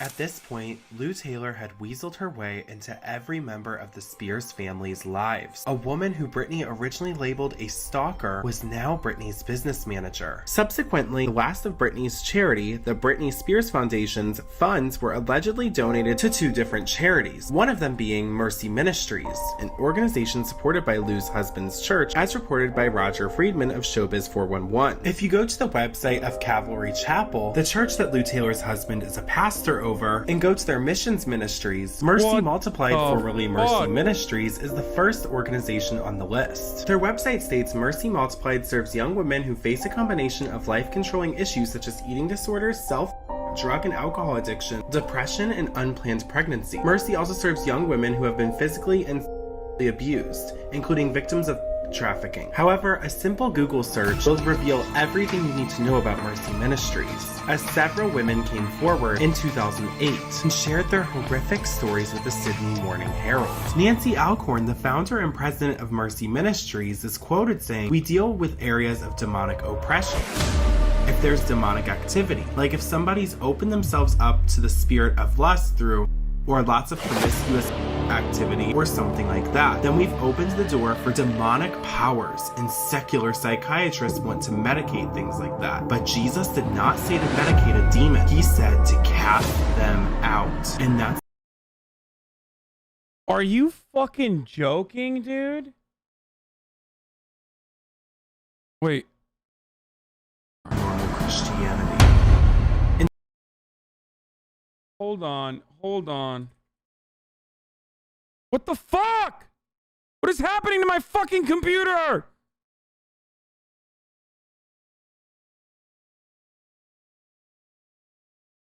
I'm trying to fucking type on the other. I'm literally trying to type on the other. Instead of on the other page, and it's like literally clicking back into the main page for some fucking weird reason. This has been happening, like, it's happened a couple times in the past, like, week. Fucking Windows, fix your shit, dude.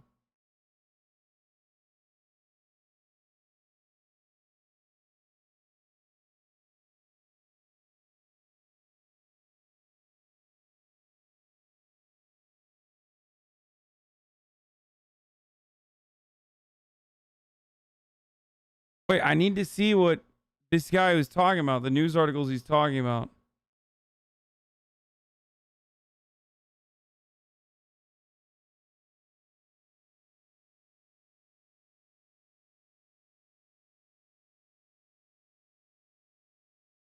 I'm getting fucking annoyed. Bro, I will never cover furry related news, okay? You need to just take a fucking day off. Stop spamming cover furry related news. I think it's from your Google Captions thing. When the caption window expires, it refocuses your cursor on the window. Yeah.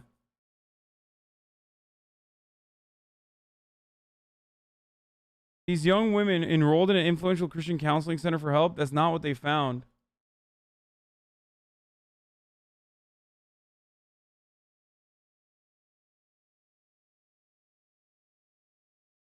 Mercy Ministries, a network of inpatient facilities that treat young women with mental illness.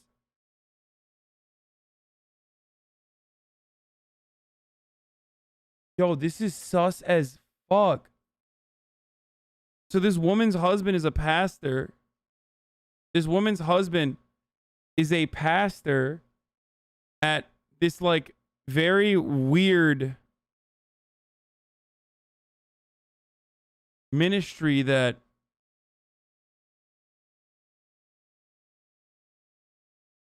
it preaches, like, religion over over medical treatments and psychiatry.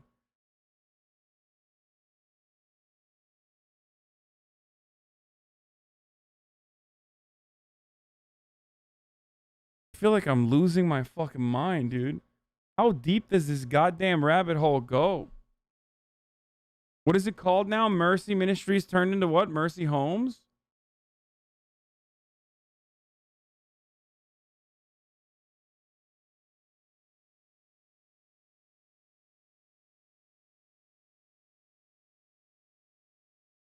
Mercy Senior Living Community aims to innovate dementia care.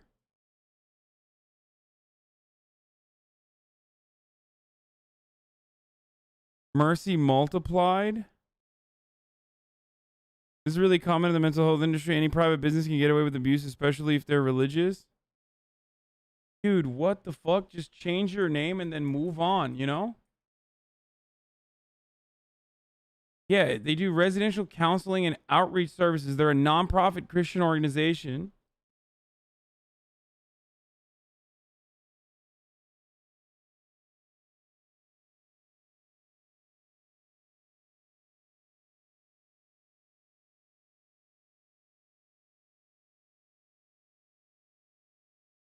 What?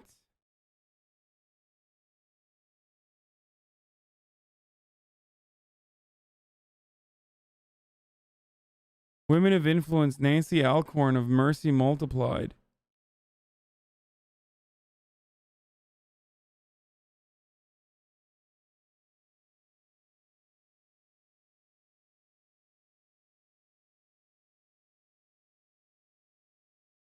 It sounds like the same as the Paris Hilton abuse school thing, except not explicitly synonymous.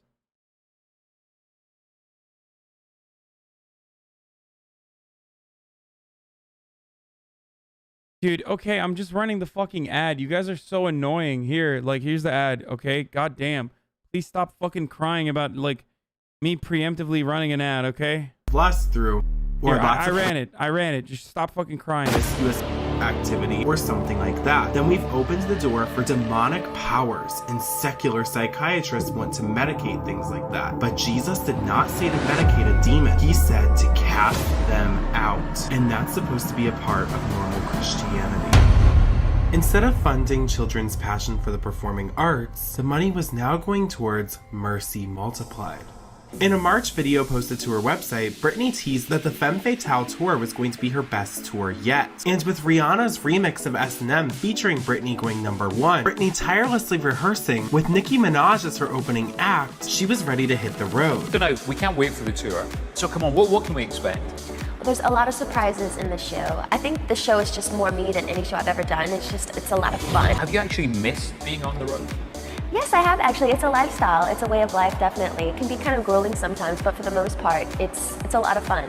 You know, you're somewhere different every day and you never know what to expect, and it's a lot of fun. Kind of like a gypsy, you just... Yeah. I actually got to sit in the rehearsals, see the whole of the tour being rehearsed in this massive soundstage. Britney would grace the stage performing nearly 22 songs in 5 different sections themed around powerful women throughout the ages. And to say the stage was elaborate is an understatement. The show was extremely high production. Okay, dude, like, goddamn, like, the fandom just, like, jumps out aggressively. Get back to the weird shit. This tour, which was good. Okay, fires down.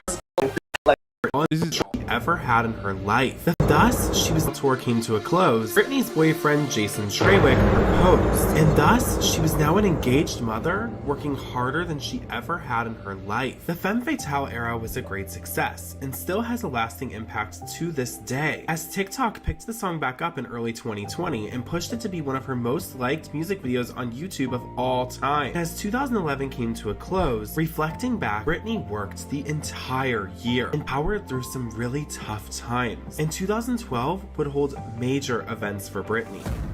As 2012 began, rumors were swirling about who would judge the next season of Simon Cowell's hit show, The X Factor. After leaving American Idol the previous year, Simon brought his wildly popular UK singing competition show to the US, and it was a major success. And with Paula Abdul and Nicole Scherzinger absent from the panel, Simon was on the search for the next major judge that would serve this next season. However, this wasn't an easy task, as being an X Factor judge wasn't just laughing at bad contestants and passing people through the rounds. X Factor judges were mentors to their groups and had to coach them vocally through each round. It didn't just take an eye for talent. You needed to care about your contestants. Not to mention, in the early 2010s, singing competition shows were all the rage, and The Voice, American Idol, and The X Factor. Later, they were her #1 priority. At this point, Jason Trawick, who is the fiance of Britney Spears, his application to become Britney's co-conservator. But not in managing her assets. That is overseen between her father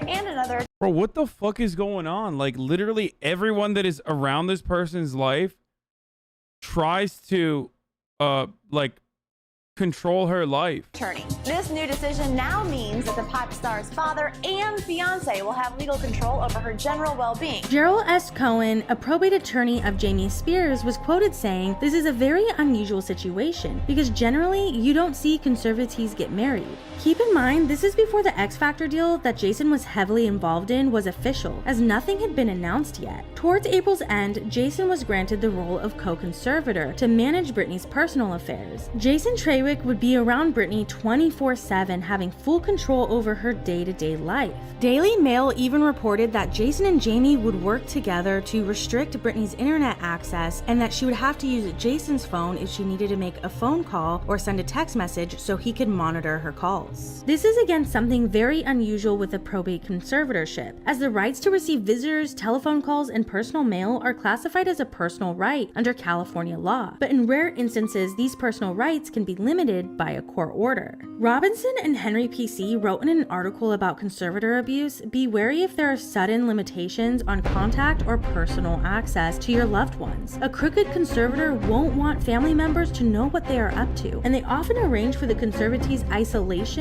to prevent interference. Watch the people involved with the conservatee's case. New attorneys, caregivers, accountants, or helpers are often colluding with the abusing conservator." A man who was accused of putting Britney in harm's way was now working with her father, helping to call the shots.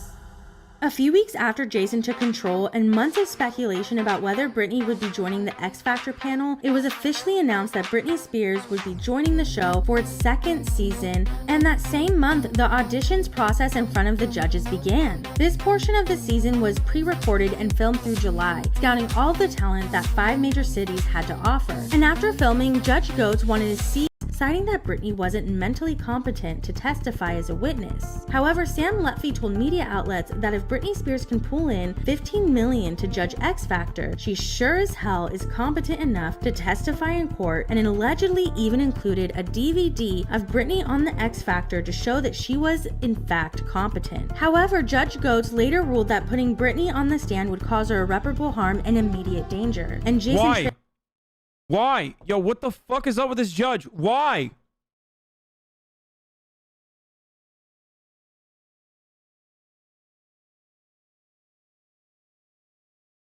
would testify instead. The same team and judge that both signed off saying Britney was mentally competent enough to be on national live television judging different contestants in front of millions had just denied that she was competent enough to testify on her own behalf, and still ran with the notion that Britney was unfit to have control over her own life.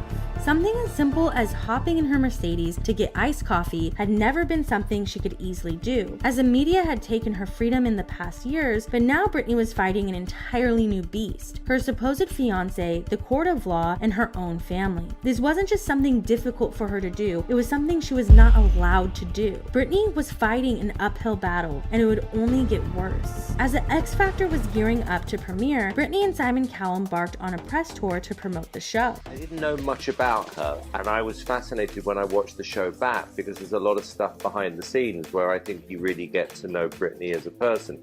And she's fun, has a great sense of humor, and she's got a lot to say about the contestants.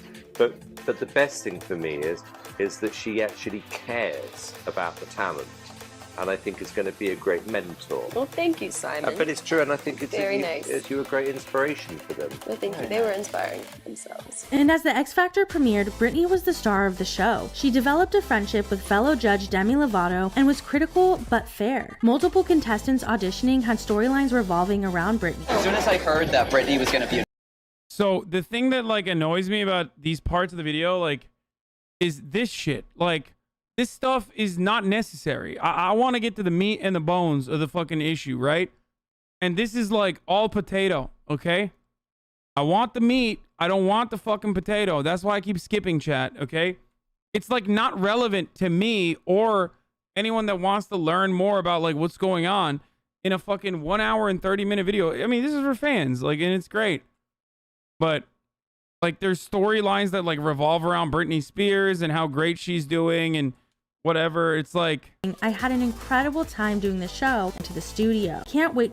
That big breakup for To now executive producer of the X Factor, Jason Trawick, was called off. that big breakup for the singer Britney Spears, the superstar, and her fiance Jason Trawick calling off their engagement just a little over a year after he popped the question. Jason and Britney have been having their issues for several months, but they put on a good front. Trawick is no longer Spears' co-conservator. He once controlled everything from her finances to her food to her clothing. He immediately resigned as co-conservator, with sources saying that he was only added to the conservatorship during her time on X Factor so he could keep tabs on Britney while she was on set. Britney Spears had made a major impact on pop culture, music, and the way the media treats people today. But as she headed into the biggest project of her career, things took a much more public turn. Britney had spoken her truth in private to her team multiple times, and in return, she was stripped of her basic human rights. And her truth was about to explode into a full-blown movement. And no one was prepared for the bombshells that were about to be dropped. All of you who are concerned about me, all is well. My family has been going through a lot of stress and anxiety lately, so I just needed time to deal. But don't worry, I'll be back very soon. And people were saying that, like, if you're, you know, the Free Britney movement and social media here actually fucking came in the clutch. And they were tracking her movement and even went on to like write in the comments, like, if you see this comment and if you're in a you know, if you're being held against your will or anything like that, wear a yellow shirt in your next video. And then she literally wore a yellow shirt in the next video. Like, this is where I come in. This is where I started. It was a lie, Sag? What do you mean?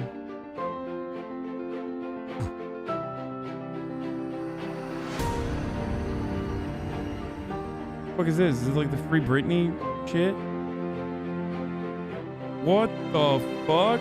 Hashtag all eyes on Britney. Up a 2-year residency at the Planet Hollywood in Las Vegas.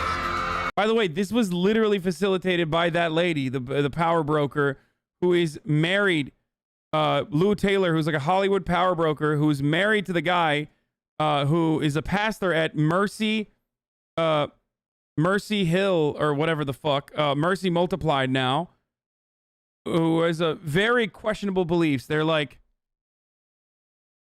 they believe in, using the power of the Bible to solve problems. It's really fucking weird shit. Like, it gets way, way weirder.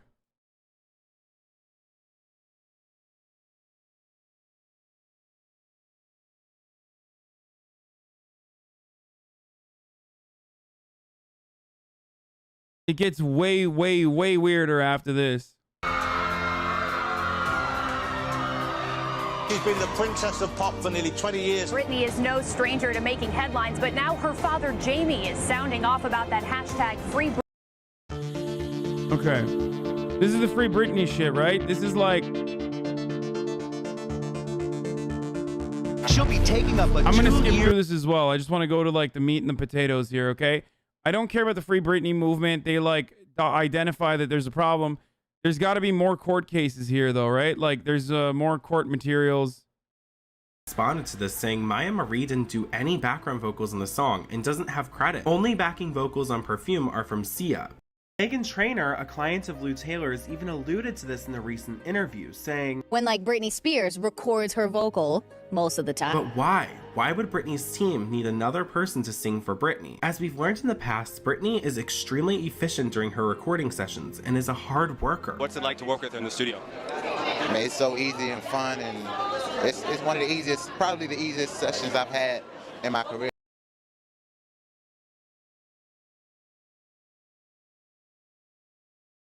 Skipping the whole course. Yeah, I think I'm done with this. Sorry, boys. You're being kind of annoying. I just like, I don't know. Maybe I'll return to part 4 tomorrow. But I'm getting fucking annoyed with the chat. It's too long. We need a break.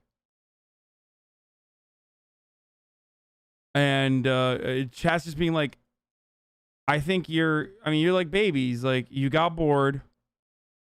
And when you get fucking bored, you start acting out like little babies, which is what you're doing currently. So